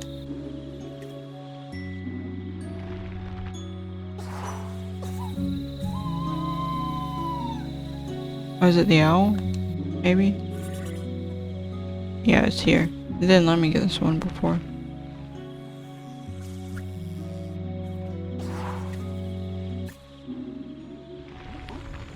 Oh. Okay. My best thing is throwing discs. I am really good. I like playing with Dan and Toddler. It's our favourite thing when we go camping on Shelmerston. Your frisbee got confiscated, probably. One time, Greg Lifflin came up the beach, all red-faced like an angry tomato. He pointed at a sign. It said, "No throwing games." He was yelling and shouting at us. He told me to give him my disc, but I wouldn't. I threw it high up into the air, and it went bang into a massive bird. Then the bird fell into the sea. No, that was the owl that all the bird watchers were there to see. I felt so awful. I never meant to hurt the birds. The whole thing was terrible. That's why. Mr. Lifflin was screaming. He waded into the sea, picked up that bird, and carried it back to the beach. He was crying and crying. I'm sorry, Mr. Lifflin. That's why they weren't allowed to throw frisbees or throw anything. In case, so they wouldn't hit the birds. Oh, Greg. Poor guy. Oh, and that poor bird. I guess that explains why he was always so prickly.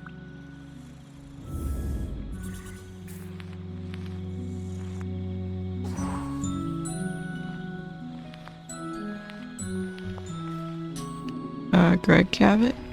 Yep. On the floor. Oh, this isn't the one.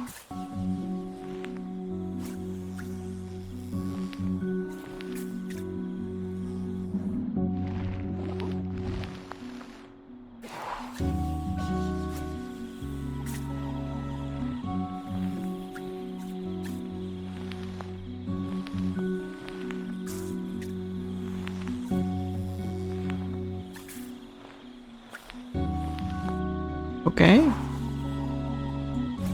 So you guys have to have it.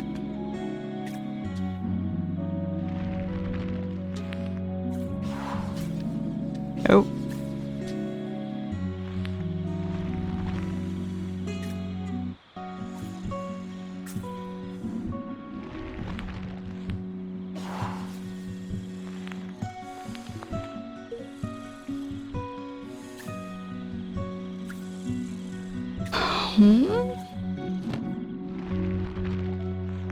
Cheese. Interesting thing to bring.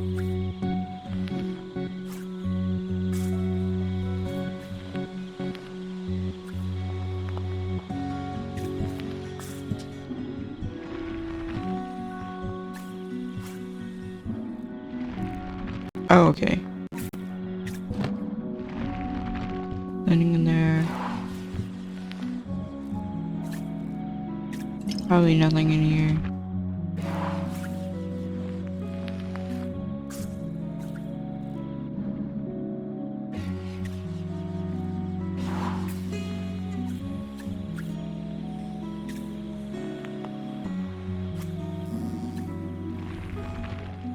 Oh. Ashing away.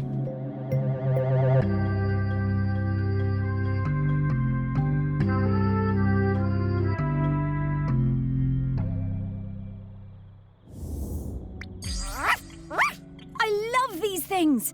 Reminds me of our walks on the beach. I'm sure.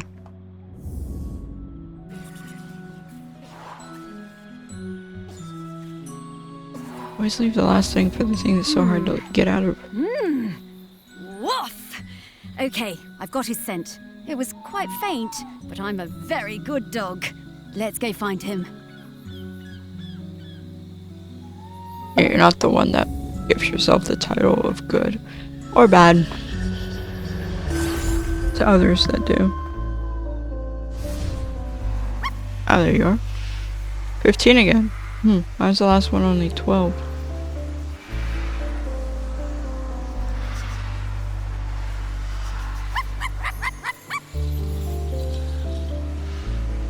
Okay.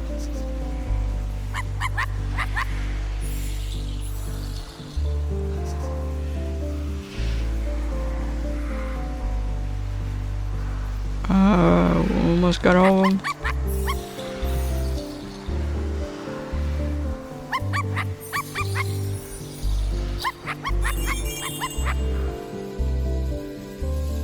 Nice. Get on, Greg.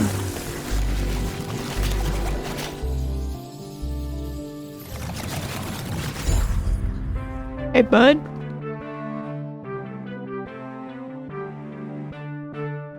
Okay, just gotta fix your hair, I guess. It's the most important thing when you get a body. Greg! Oh, hello. Morris, what are you doing here? Oh, hello there, pup.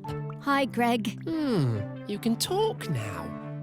Rather prefer my animals when they don't talk. Rude.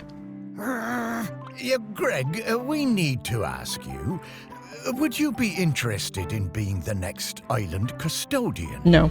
It's a very important job. Oh, no, absolutely not. This is your mess, and you can sort it out. It's not my mess. Well, how do you mean? You dug her up.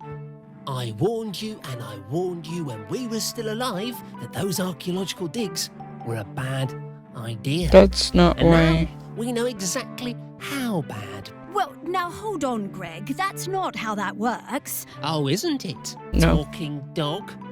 3,000 years, no eruptions. You dig Aggie up, and then suddenly her grip on the island is weakening. Well, some coincidence that sounds like. I didn't. I never did. No. There's no way I'm doing that job. It's too much obligation, it's not my responsibility, and frankly, one lifetime of humans was plenty for me. Now, I'm going to stay right here until I can find David Abrams. Fine. Thanks, Greg.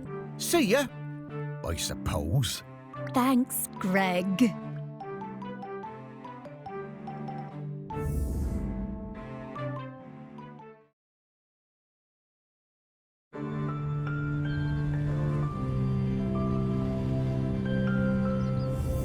It's not looking good, is it, old girl? Don't worry, Morris.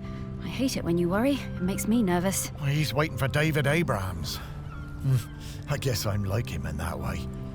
The most important person in my life wasn't technically a person, more like an island. Yes, the island. This island. A whole island's worth of people and stories. Not like Greg at all. Everyone loves you. Really? Well, loved me, perhaps, past tense. No, they still do. And there's one more person who loves you we need to talk to.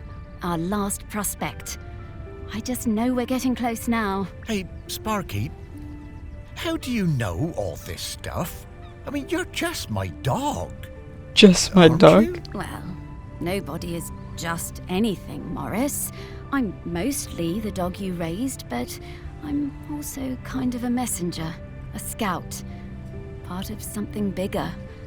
Aggie sent me to help guide you. Why guide me? He sent you? No time to explain, Morris. We have to get to the last prospect. Well, however it came to be, I'm glad I get to spend more time with you, old friend. So am I, Morris. Now, off to see Samfire down at the harbour. Ah, Sam. Yeah, lead the way, girl. Okay.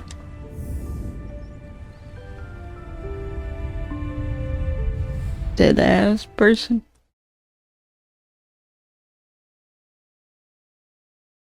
If this person says no, who knows what will happen. Boats of Shemerston. Well, there's more than boats. Ah, the harbour. I always loved watching the boats come in and out. Never did get around to expanding the fishing exhibit, did I? You remember coming down here with me? I'd have liked it better if you'd have let me swim. I love your confidence, Sparky. But you always thought yourself a bigger dog than you actually were. Oh. Lots more boats than there used to be, though, aren't there? Certainly are. Shelmaston got busy. Though this is busier than even I remember. Say, how long have we been doing this search? Oh, I don't know, Morris. Once you're dead, time seems to be a bit less important. Does it? Oh, I don't know. I suppose it seems a bit galling that time and everything else keeps moving even though I've stopped. Makes a man feel unimportant. Oh, you're not unimportant, Morris. You're saving the island. And to do that, we better go find some people who remember Samfire. Yes. Yes, Sam. Sure. Why'd you choose the full name? The feeling of watching everything change. Fish folk live for what, 200 years? That's no small amount of change. Not volcano change, though, Morris. And that's what we need to avoid. Off we go! Finally, a non-human.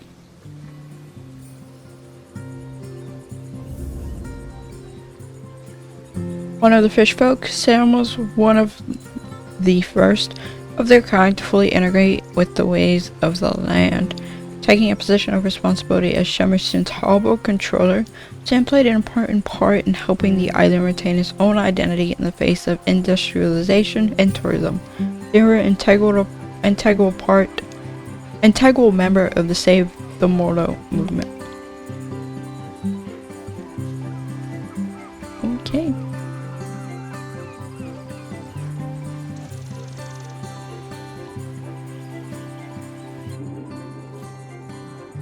I see you. Can I interact with you? That's the question. Hello? Person?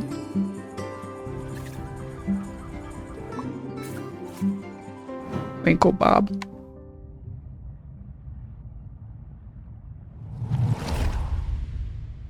When I was a kid, I hated the annual Morlo Cull. I was kept away and found excuses not to be there. Then, aged 10, my dad marched me down to the beach with other men and put a knife in my hand. It was the worst day of my life. I saw Morlos slit from jaw to belly, more blood than you could imagine. I didn't sleep for months after. But you grow up, don't you? I never felt it right that we was killing Morlos, but what could I do about it? I was just a fisherman. One day I see Samfire, the new harbour officer, handing out leaflets on the quayside. Stop that cull. Okay. I went along to that first meeting at the campsite. Greg Litherland was one of the other organisers. It was beautiful. So much hope around that campfire. When I spoke about the pain of the Morlo, it really felt like the young uns were listening. Me, Sam and Greg held regular events to raise funds for badges and patches. I was proud to wear mine on me best Gansey. Gansey. There was quite a rift between us and the old guard. They felt the ban was an attack on our ways. Sam and me took a load of the fishermen out for a beer, and Sam made them listen. They really respected Sam. We got most of them on our side that way. By 87, we finally felt like we had enough support to push for change. So the week before the Morlo showed up, we organised a mass dying on the beach. There were loads of us lying down on that sand, islanders, fishermen, fish folk all together. And the press showed up, and the mainland TV, and for the first time in 500 years, we stopped that cull. Nice. I need to find a pen then. I'm so glad we don't do that cull anymore. I was proud of Sam and that lot when they finally made the old uns see sense. And, well, I did my part. Held a lot of those early meetings at the museum, we did.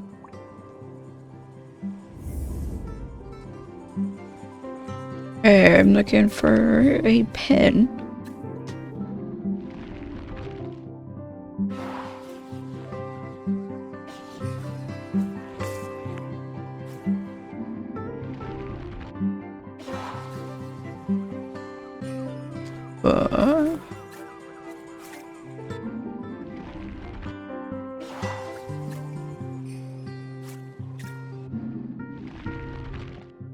No, you got the top thing. Oh, things in here.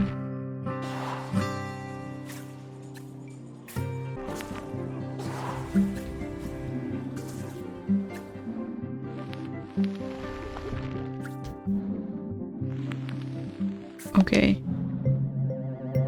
Oh, it's got a rainbow. Cool. Took so long to find.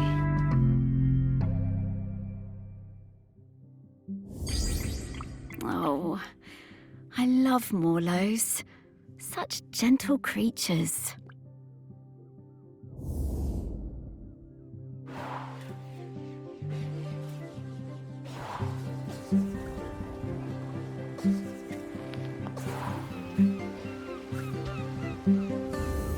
I'm getting the scent of...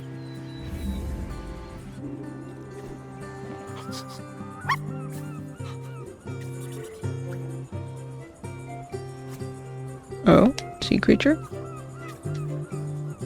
Come on.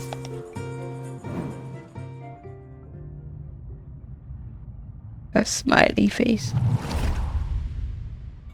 I swim with a pod south of the Fire Isles. I believe the dry-siders call the larger one Shelmerston. It's where the ceremony happens for the dry-sider who stopped the world from cracking. That's where I first heard talk of toast, and where I met the friend called Samphire.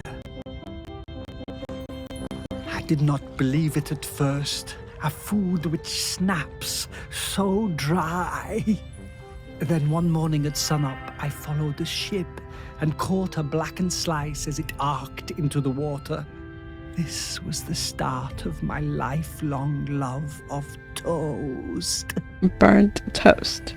I saw Samphire on the dry side and came up out of the sea to ask them for toast. They asked me to put on some pants, but I refused to denigrate myself with dry-side fabric. No matter, I had brought some shiny coins with me that I found on the seabed and secreted in my swimming falls. Oh my goodness. Sam took me to their parents' toast shack, but they refused to serve me without clothes. They also told me that my shiny coins were unsuitable, too old. So Sam lent me some trousers, and I swept the toast shack in return for crispy slices. Sam taught me some of the ways of the dry-siders, but to be honest, I'm only interested in the toast. I never wanted to eat anything else. Sam understood this. Yeah, probably. I spend my nights swimming through the black waters of the deepest ocean trenches. By day, I come up onto quayside and fill up on finest crusted seedy bloomer, almost black. No butter. No butter? T-show nuggets? Oh, I could really go for a nice piece of toast right now. No. But, yeah, with butter. Yeah. I only sometimes eat toast. What am I looking for you? Toast? Okay, that would... What are you guys toasting to? Doubt there's toast here. Nope, I'm not getting that.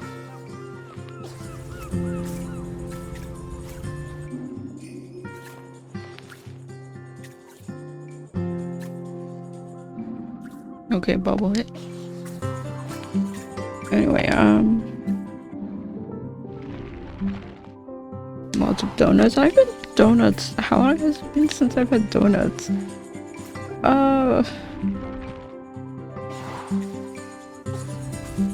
It's been months. I doubt there's toast in your stuff.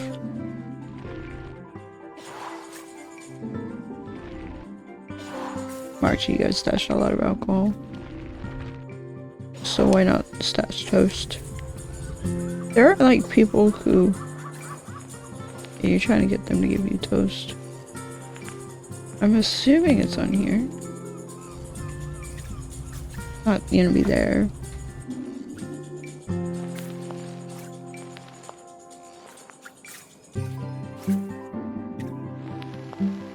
Wait, what? Oh no, it's tomato, cheese, chili, knife. You just want toast. You guys hit a toaster? Really? Okay, so there is a piece of toast about, right? No.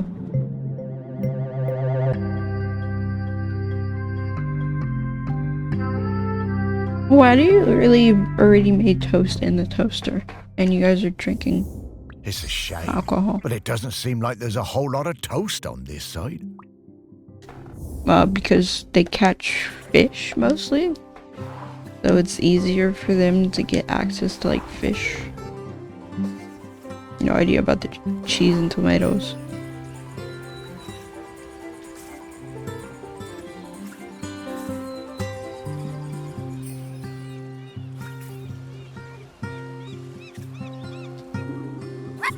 Hello.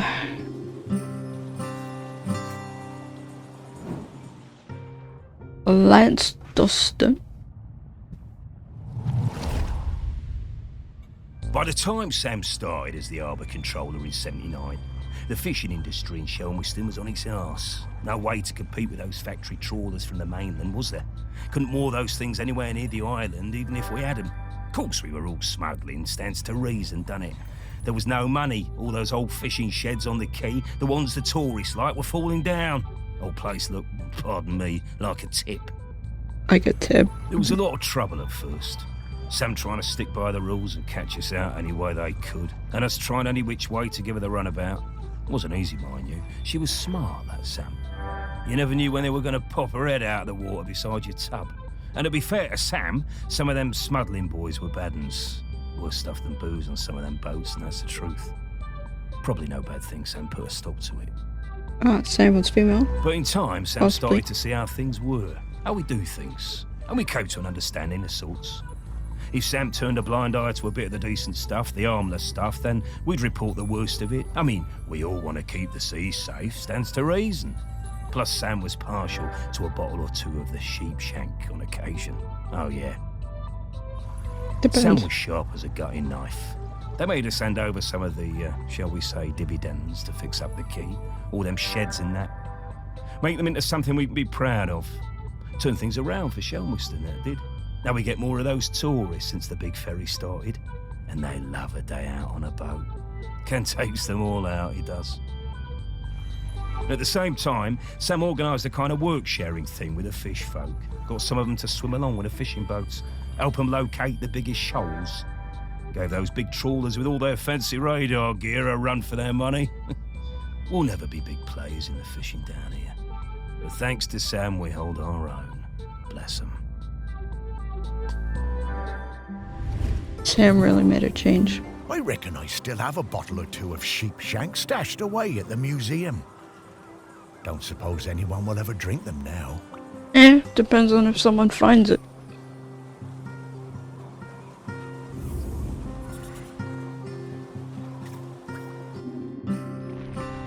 Contraband. Okay, it has to be in here. Do you want a certain bottle or something? Oh, easy to find. It's very easy to find your stash when you put it all in a stash by itself. Ah, a different kind of spirit to the ones we've been looking for. Okay.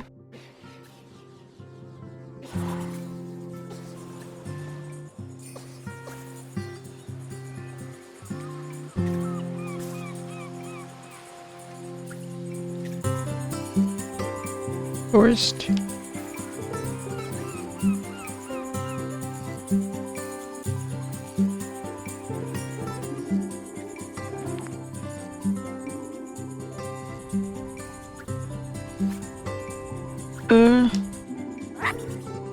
Oh, toucan.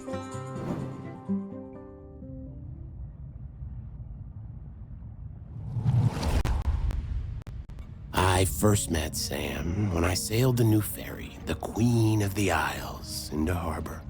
Of course, I'd heard of the fish folk, but I'd never met one. Sam was an amazing pilot. Knew the waters better than any boatman. It was strange, steering a course for someone actually in the water, but we never went wrong with Sam to guide us in. Huh. Next time I was in Chelmerston, we went for a drink at the Camel. I'm more into bats than beer, but Sam was intriguing, and the atmosphere in there was great. Like a warm nest. Great band, too. Awesome sousaphone player. I think we got on because we were both a little bit on the outside of things. Makes sense. Sam invited me over for toast and hot chocolate. Honestly, hot chocolate doesn't do it for me. But the toast, that multi-seed bread. Sam made the best toast. I told Sam that next to a good cuttlefish bone, that it was my favorite snack. I stayed over. In the morning, we went for a walk along the beach. And just as the sun was rising, I took them flying on my back. We went up and looked down over the islands. Sam wasn't scared at all. They said it was like swimming through the air. Makes sense. It was on the next trip to Chelmerston. We just sighted land when Sam's head popped out of the water right beside my berth and passed me a fresh cuttlefish bone, carved especially for me. When we moved in together, it was the best day of my whole life. I put that cuttlefish bone on my bedside table within beak reach. I still look at it every day, every single day. Oh. I just remembered that time Blythe and I did a duet at the karaoke. I can't believe I agreed to it. Must have had a few too many. I never knew how Sam and Blythe met. Oh, now you do.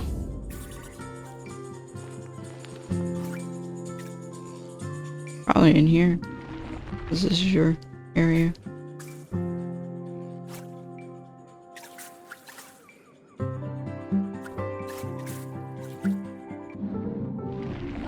Nope. Sausages? Oh, it's actually sausages. You got a stash of ketchup? Why?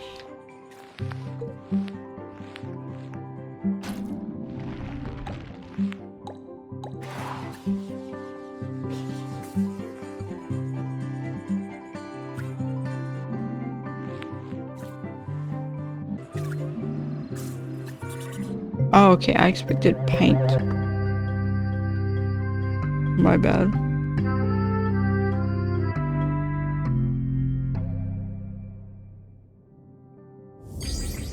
Oh, I used to love finding these on the beach.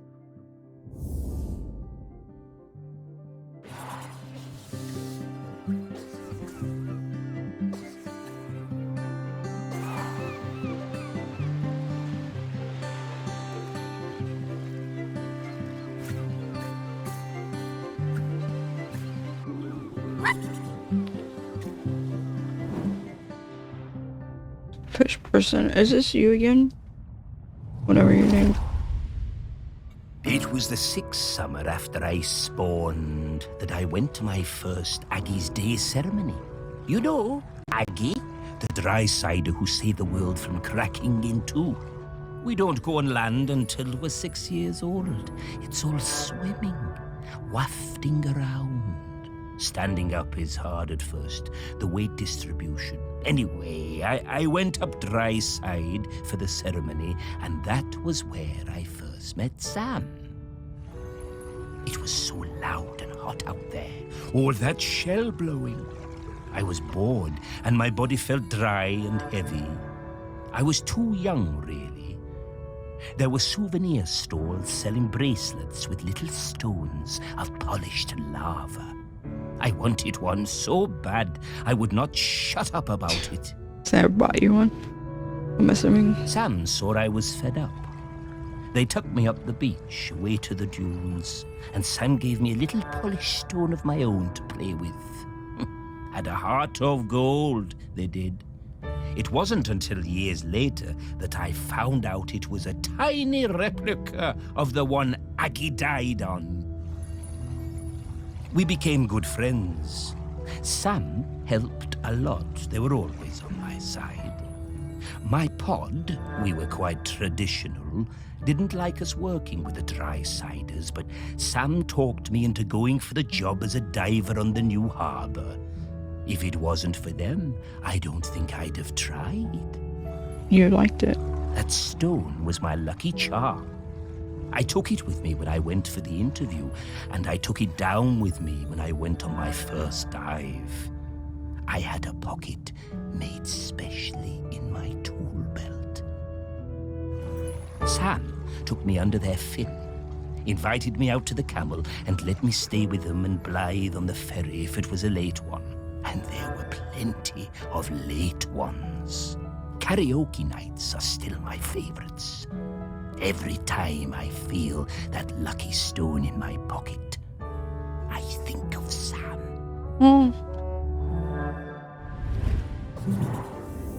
I remember all the fish folk coming up on the beach for Aggie's Day when I was a lad. Seems less of a big deal these days. I guess they still celebrate it, but, well, it's a lot more sedate. Back then, it was a huge event.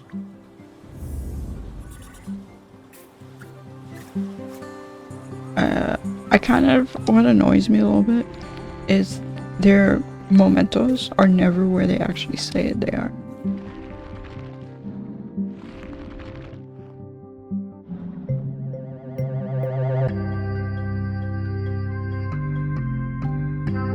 And then it's like, what? You said this was here, and you always have it here. Magic stones? I knew humans were superstitious, but I thought the fish folk would be a bit more savvy. Hey, don't judge.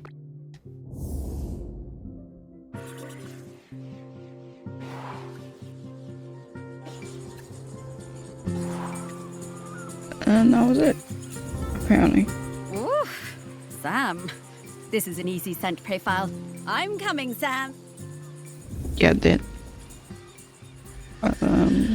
This place is littered with humans. So, Sam. Wait, what?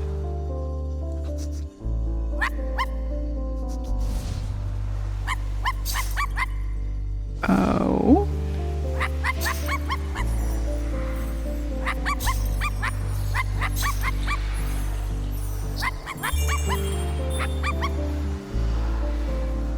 Interesting.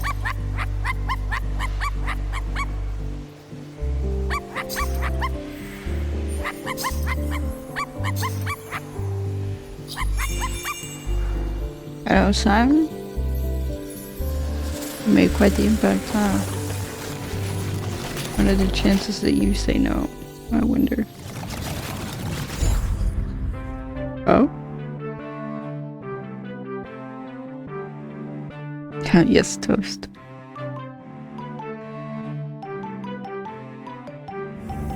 Ahoy there, Samfire! Morris and Sparky! Lovely to see you both. What can I do for you two? Well, we wanted to ask you something. It's about Aggie. She doesn't have long left now, does she? Poor thing. No, not long at all. We were hoping you might replace her as custodian. Oh, Morris.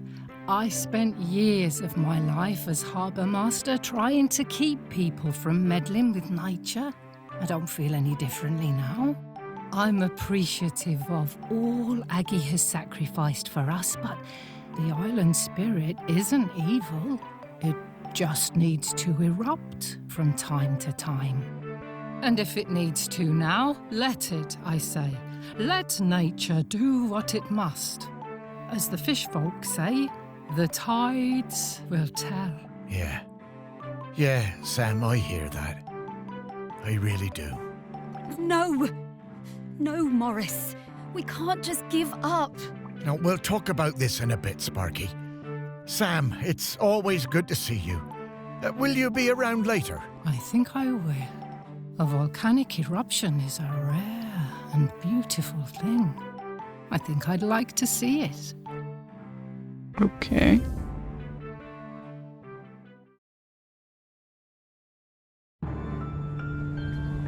Well, the volcano will erupt. Okay, we just need to talk to Aggie. She'll know what to do. No, Sparky. I've been thinking about it, and I think Samfire's right. I think it's maybe time to let the town go. No, Morris. It's not. No, it's all right, Sparky girl. It's over.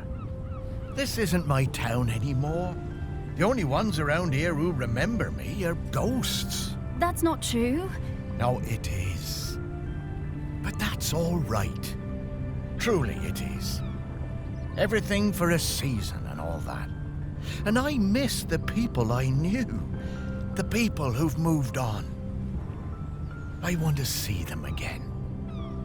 I think I will take Pete Nochop on his offer and head into the west with him.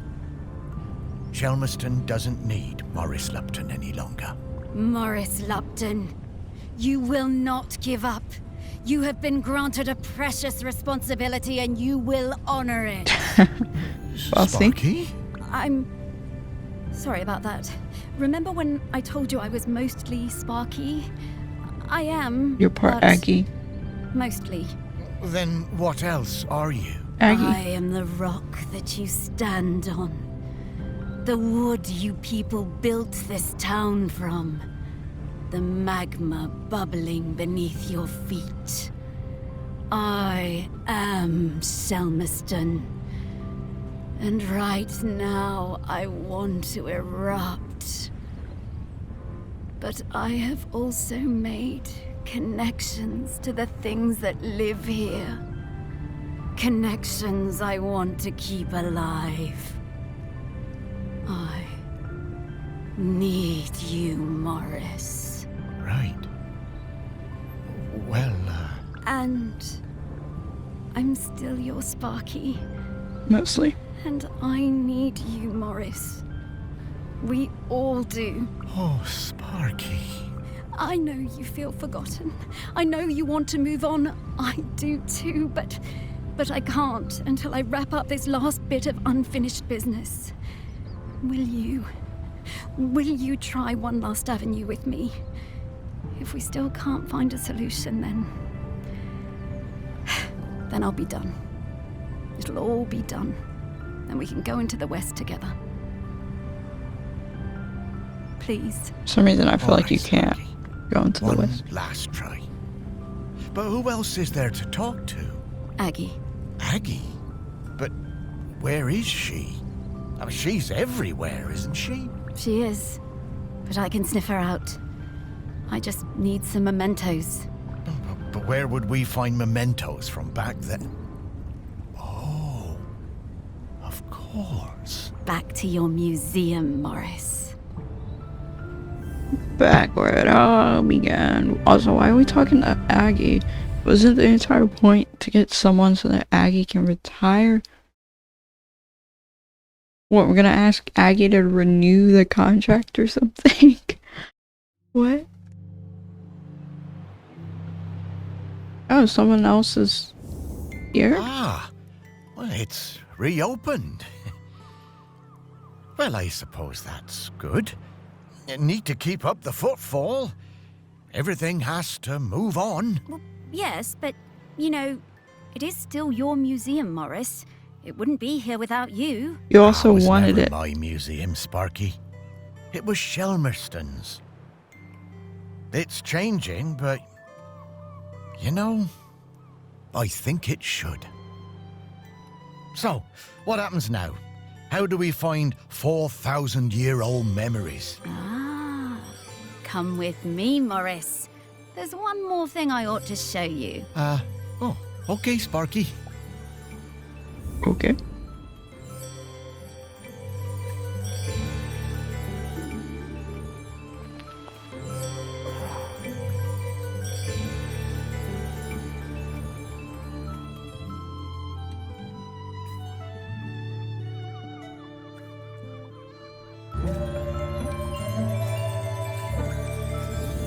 Well, don't suppose I'll ever look at Aggie's room the same way again, will I? Morris, take a look at those skulls, please. The skulls? But they have memories inside them? Oh, that's rather morbid, Sparky. Not quite. Look, I didn't explain this before because I felt things were confusing enough, but that slicing is a bit more powerful than I've led you to believe. Oh, well, what do you mean? Well, we aren't limited to memories of people who are alive. We can also find People it are dead. bounded by time, but memories aren't. Check it out.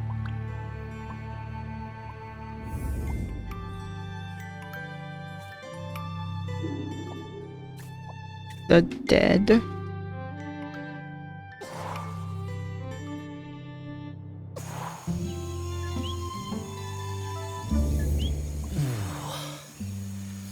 Oh, I didn't think dead stomachs could get queasy, but here we are.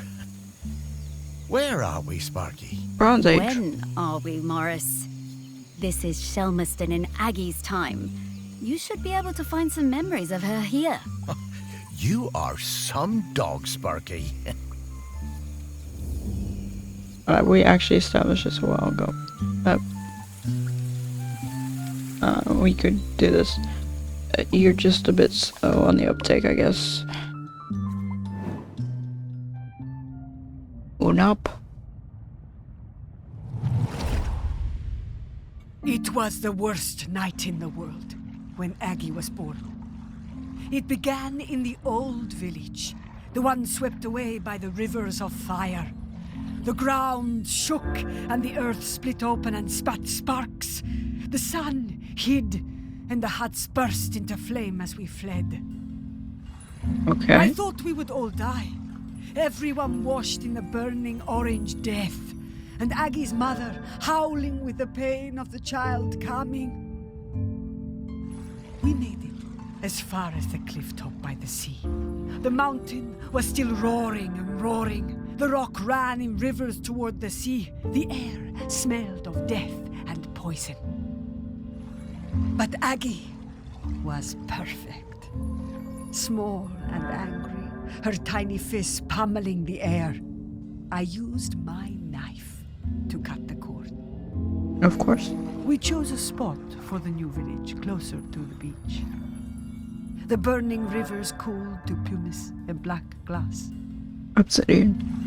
I made sure everyone knew that a life that began in this way would be special. Not everyone believed me, but Aggie proved me right. Am I looking for the knife or? My goodness. Giving birth like that must have been awful. What a terrifying situation. So, where do you think that knife is? Should we look around here, or...? No, I'm pretty sure I've seen that knife before. Back at the museum, I reckon. Okay, Morris, let's go. Okay, so I just go to the museum for all the mementos. I gotta hold.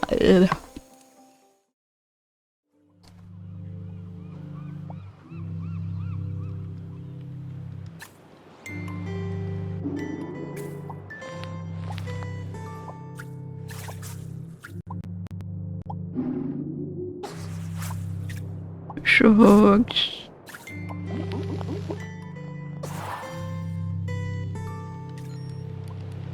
There's the owl. David. Right, Greg.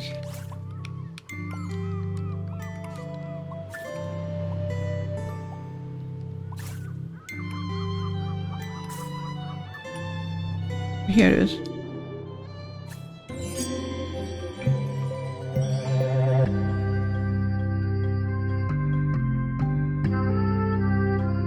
Oh, this is gonna be so tedious with all the back and forth. Beautiful. And to think that people had not long stopped using flint tools when this was made. There is so much history in this knife. Ooh. I'd love to see what else it got up to. Okay. The easiest way to do this. Get all the memories. Oh, I'm getting the sense. I don't care. Get all the memories from Bronze Age. I have to Change the skull. Okay.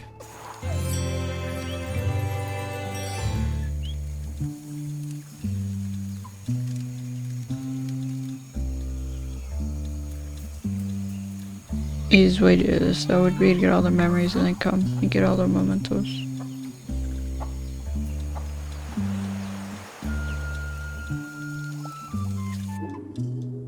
Oh?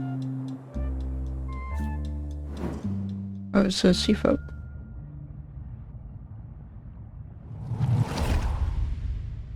Of course we watched her. We had heard of her birth and seen her on the shore. Her feet sometimes in the seawater, her body in the sun. We did not show ourselves at first.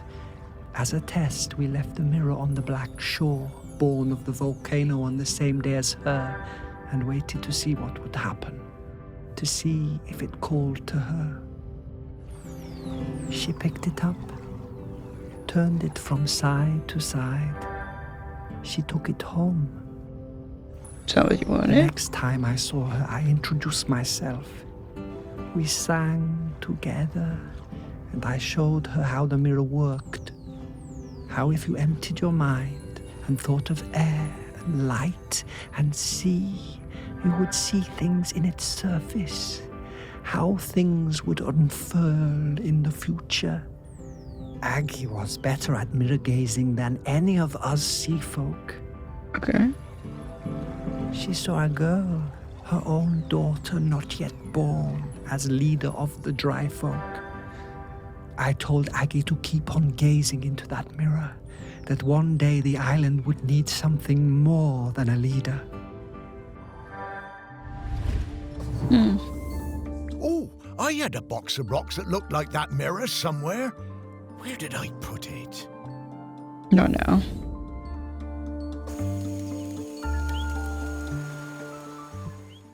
Okay,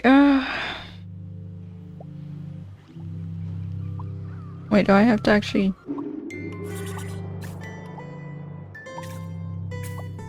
get each of the things? Are there more memories here?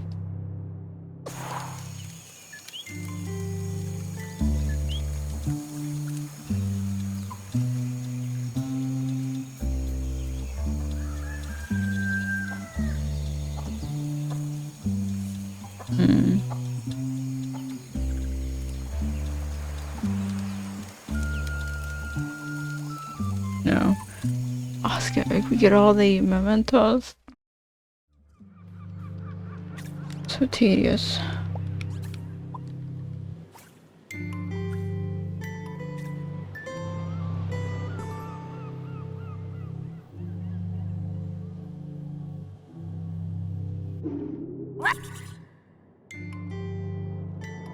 Cute. Random frisbee. Rubik's Cube. Okay. Okay.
That's in the same place.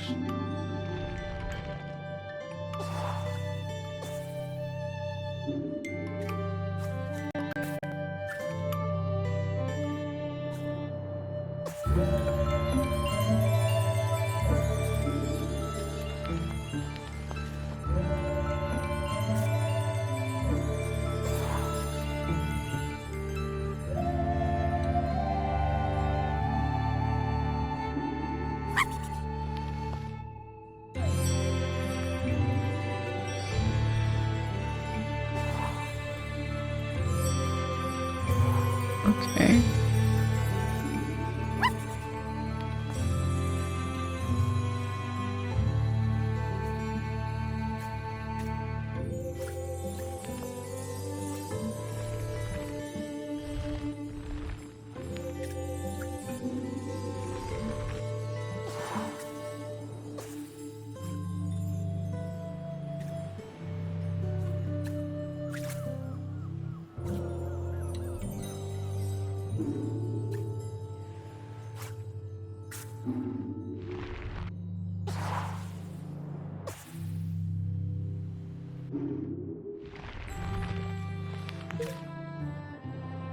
Tourist.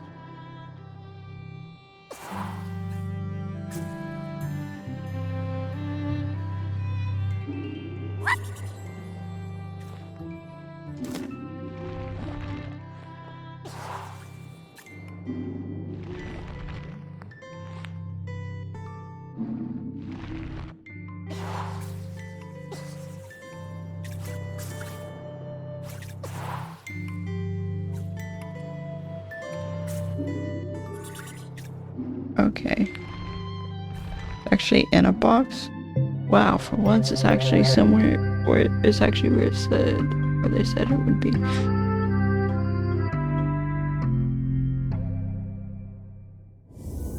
Whoa. This thing is really powerful, Morris. Can you feel it?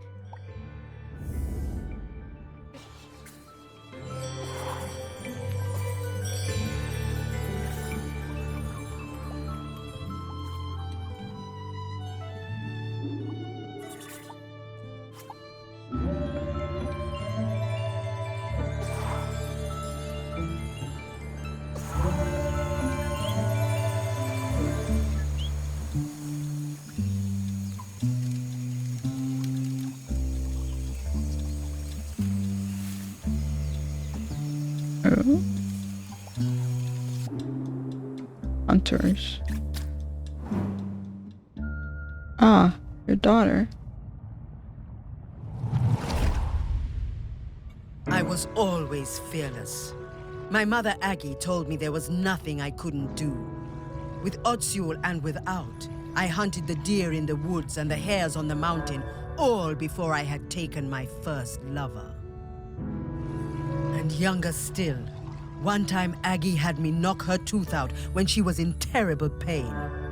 I didn't mind even when the blood poured out.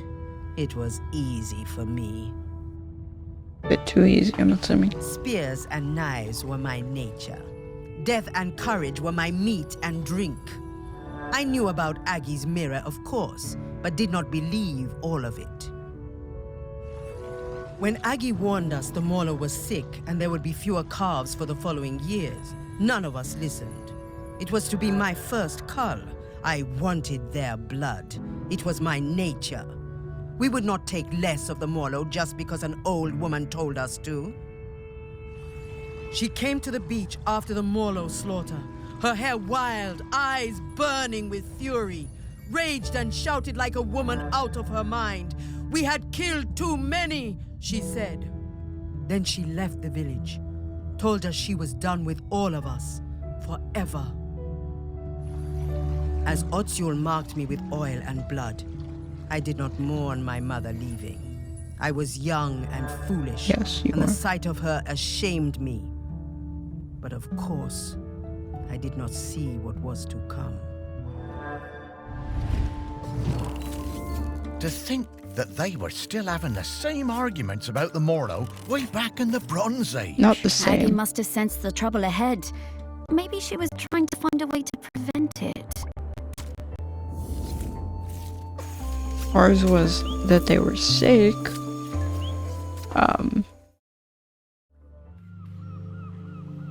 Yours is just, you know, mostly about it not being necessary or something like that. You remind me of something.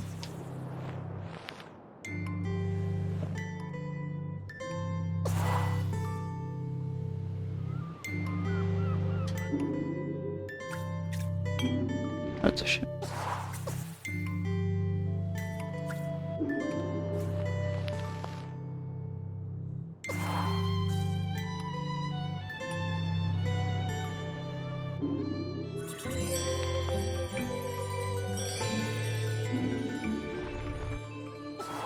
Wait, what? A message in a bottle?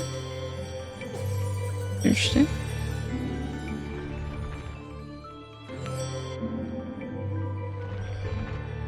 Telegraph.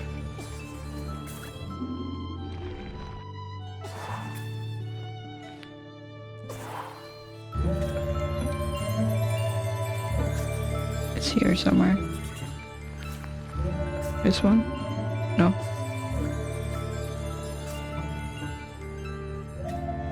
Oh. Yeah.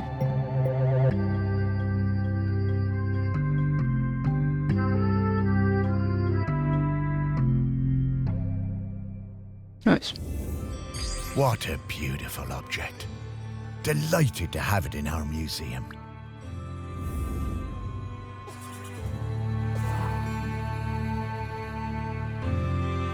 Okay, no comment. Anyway.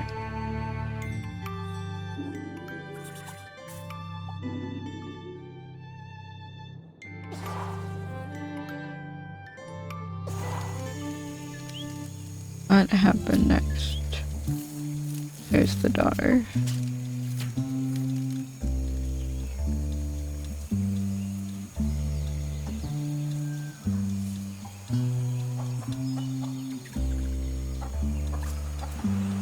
Oh, it's your friend.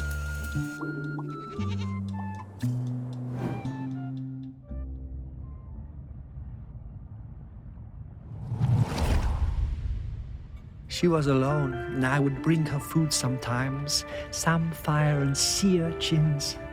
She would make dry food and we would eat it together.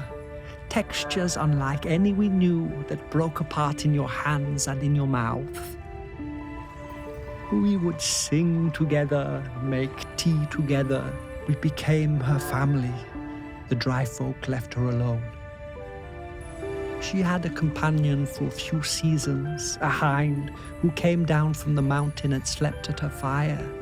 And then, for a few more, a golden hare that ate from her hand. One night we all felt it. Those of us in the water and those above. The island waking, rumbling, alive again, more furious than before.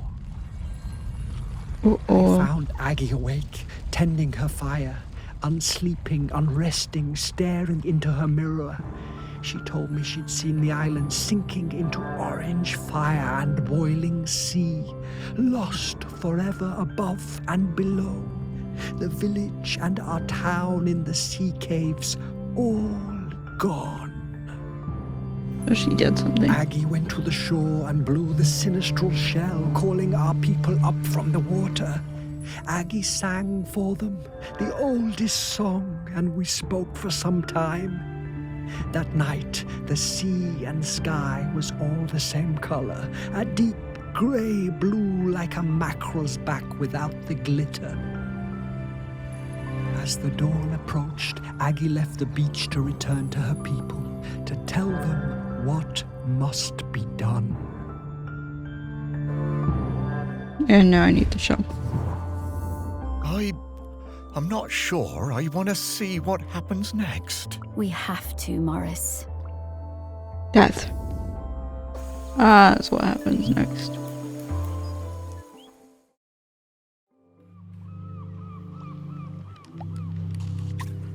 Looking for a shell.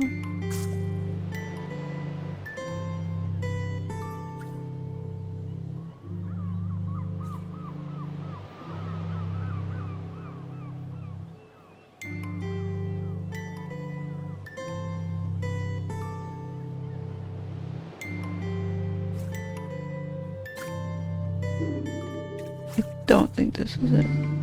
Oh, it is.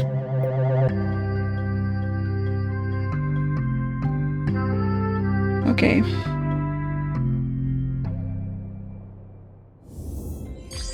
Such a small thing. But it changed the entire course of our island. Okay, last one.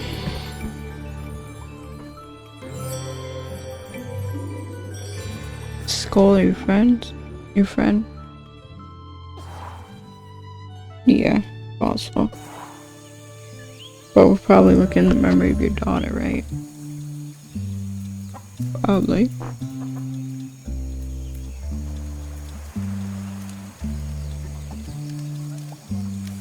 Oh no.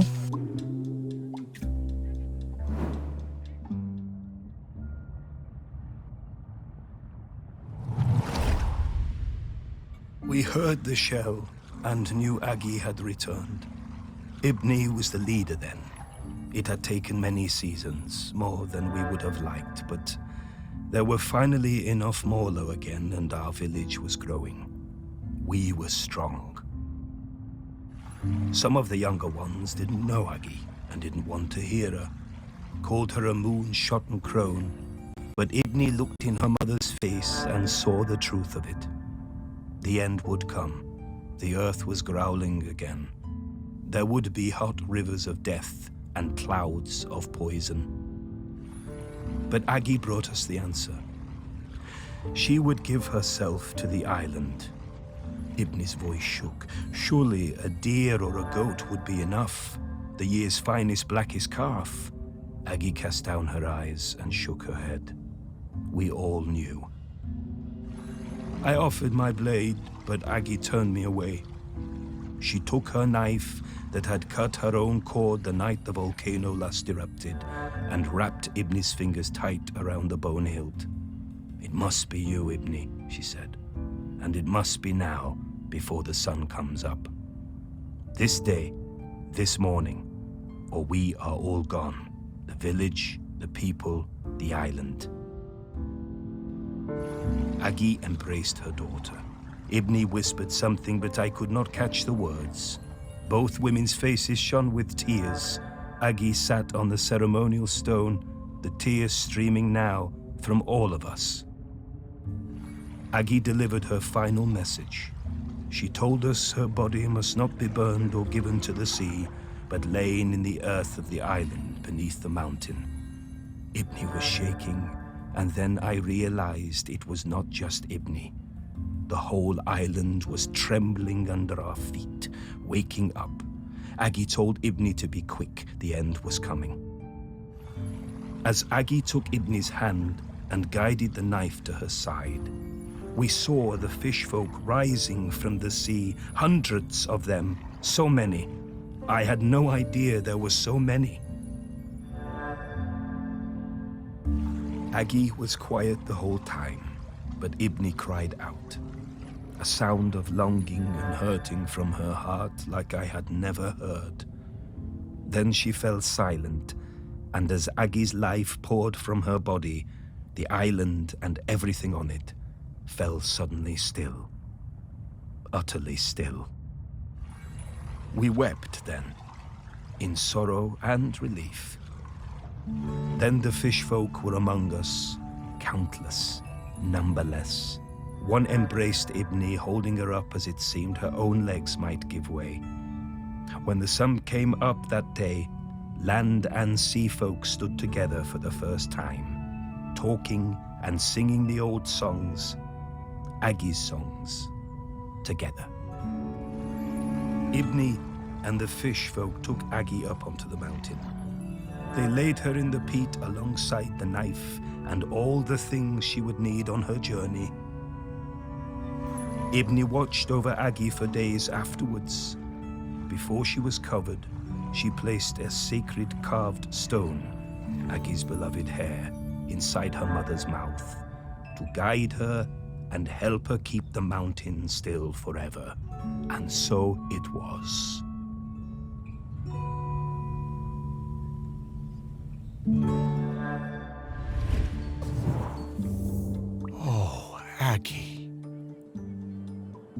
that's bravery.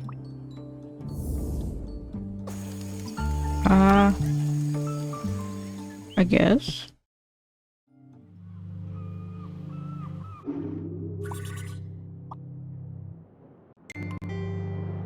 She freaking moved it.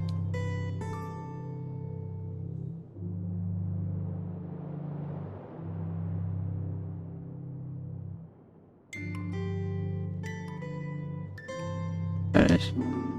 Why you put it? Why did you put it in the mouth? Or you put it in the mouth? Hey, Sparky, it feels a bit, disrespectful looking inside Aggie's body like that. You were the one who dug her up and put her on a plinth, Morris. Yeah, but I... Relax, Morris. This body isn't Aggie anymore. She's long past needing this old thing. Well, all right then.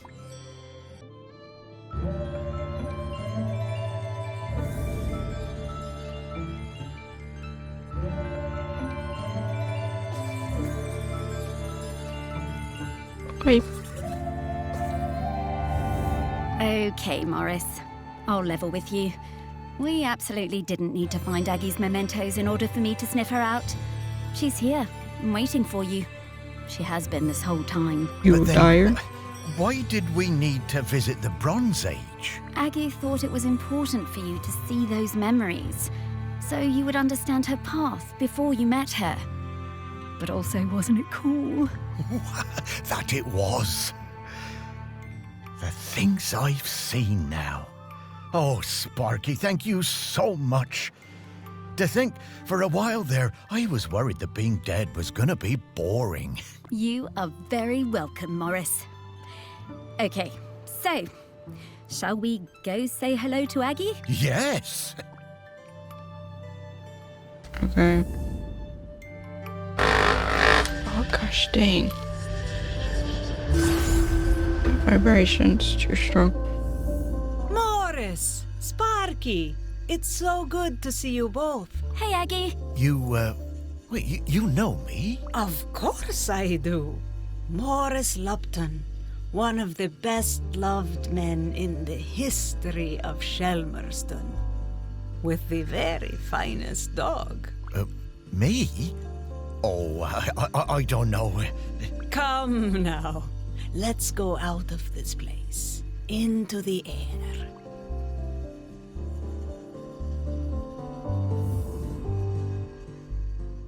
Okay. The one part of Shelmerston that looks just the same as the first day I saw it. I suppose it always will. I love this beach. It's always been my favorite beach. I'm gonna go run. Of course. Aggie, look at Sparky. She's shining. That's the hope and the joy shining out of her. That's it, isn't it? The point of all of this. It is hope. Home. This island, it chose the two of you just as it chose me. And where will you be heading now? Heaven or something? Heaven? What's that? Well, I don't quite know how to explain it. But to me, it would be an awful lot like this beach. I don't know where I'm going, but I'm hoping to see Ibni, my daughter. It's been a very long time, but I remember her. We never forget the ones we love, do we, Morris? No, I don't suppose we do. I think she wants something, Morris. Huh. Would you look at that? I just found a tennis ball in my pocket. Here you are, girl.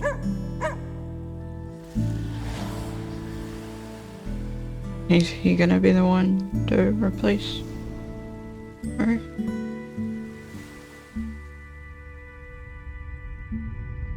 The new custodian.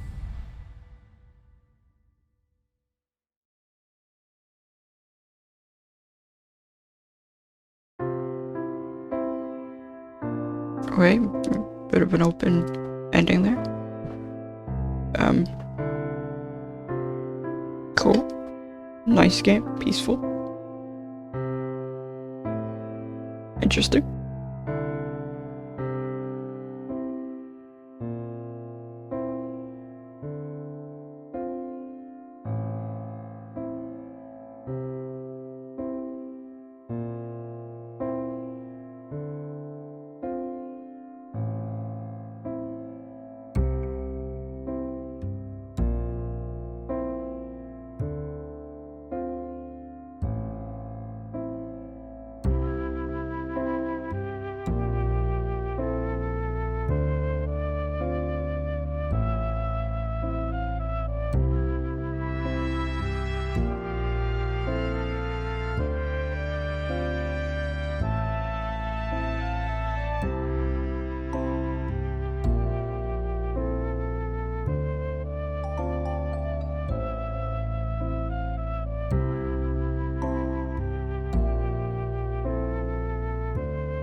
I guess my sister's getting a new laptop today, maybe.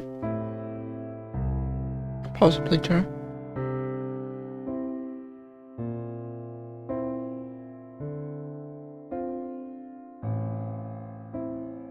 But yeah, that should be fun.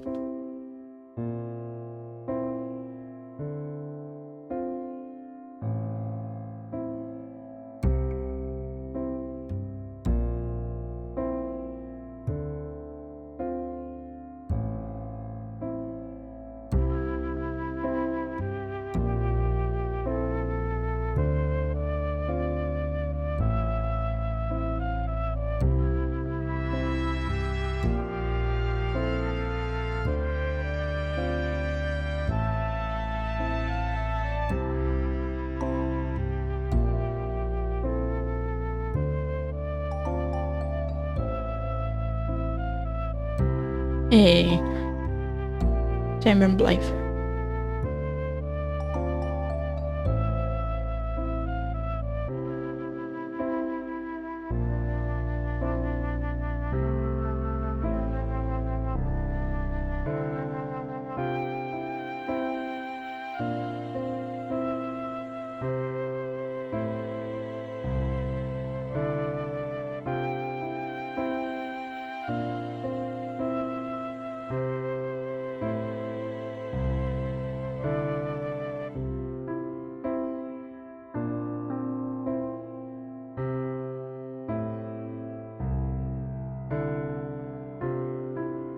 Yeah.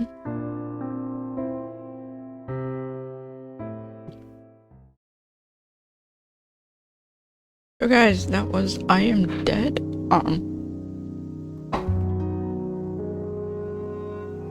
If you would like to go and get all the what are they called? Grennikins or whatever they're called by yourself, then you can purchase the game. There should be links down in the description with different sites where you can purchase the game. Yeah, hopefully you guys have enjoyed this video. Like, video, comment, and subscribe for it. It's guys, been fun. Whatever, whatever that one. Maybe. Bye guys.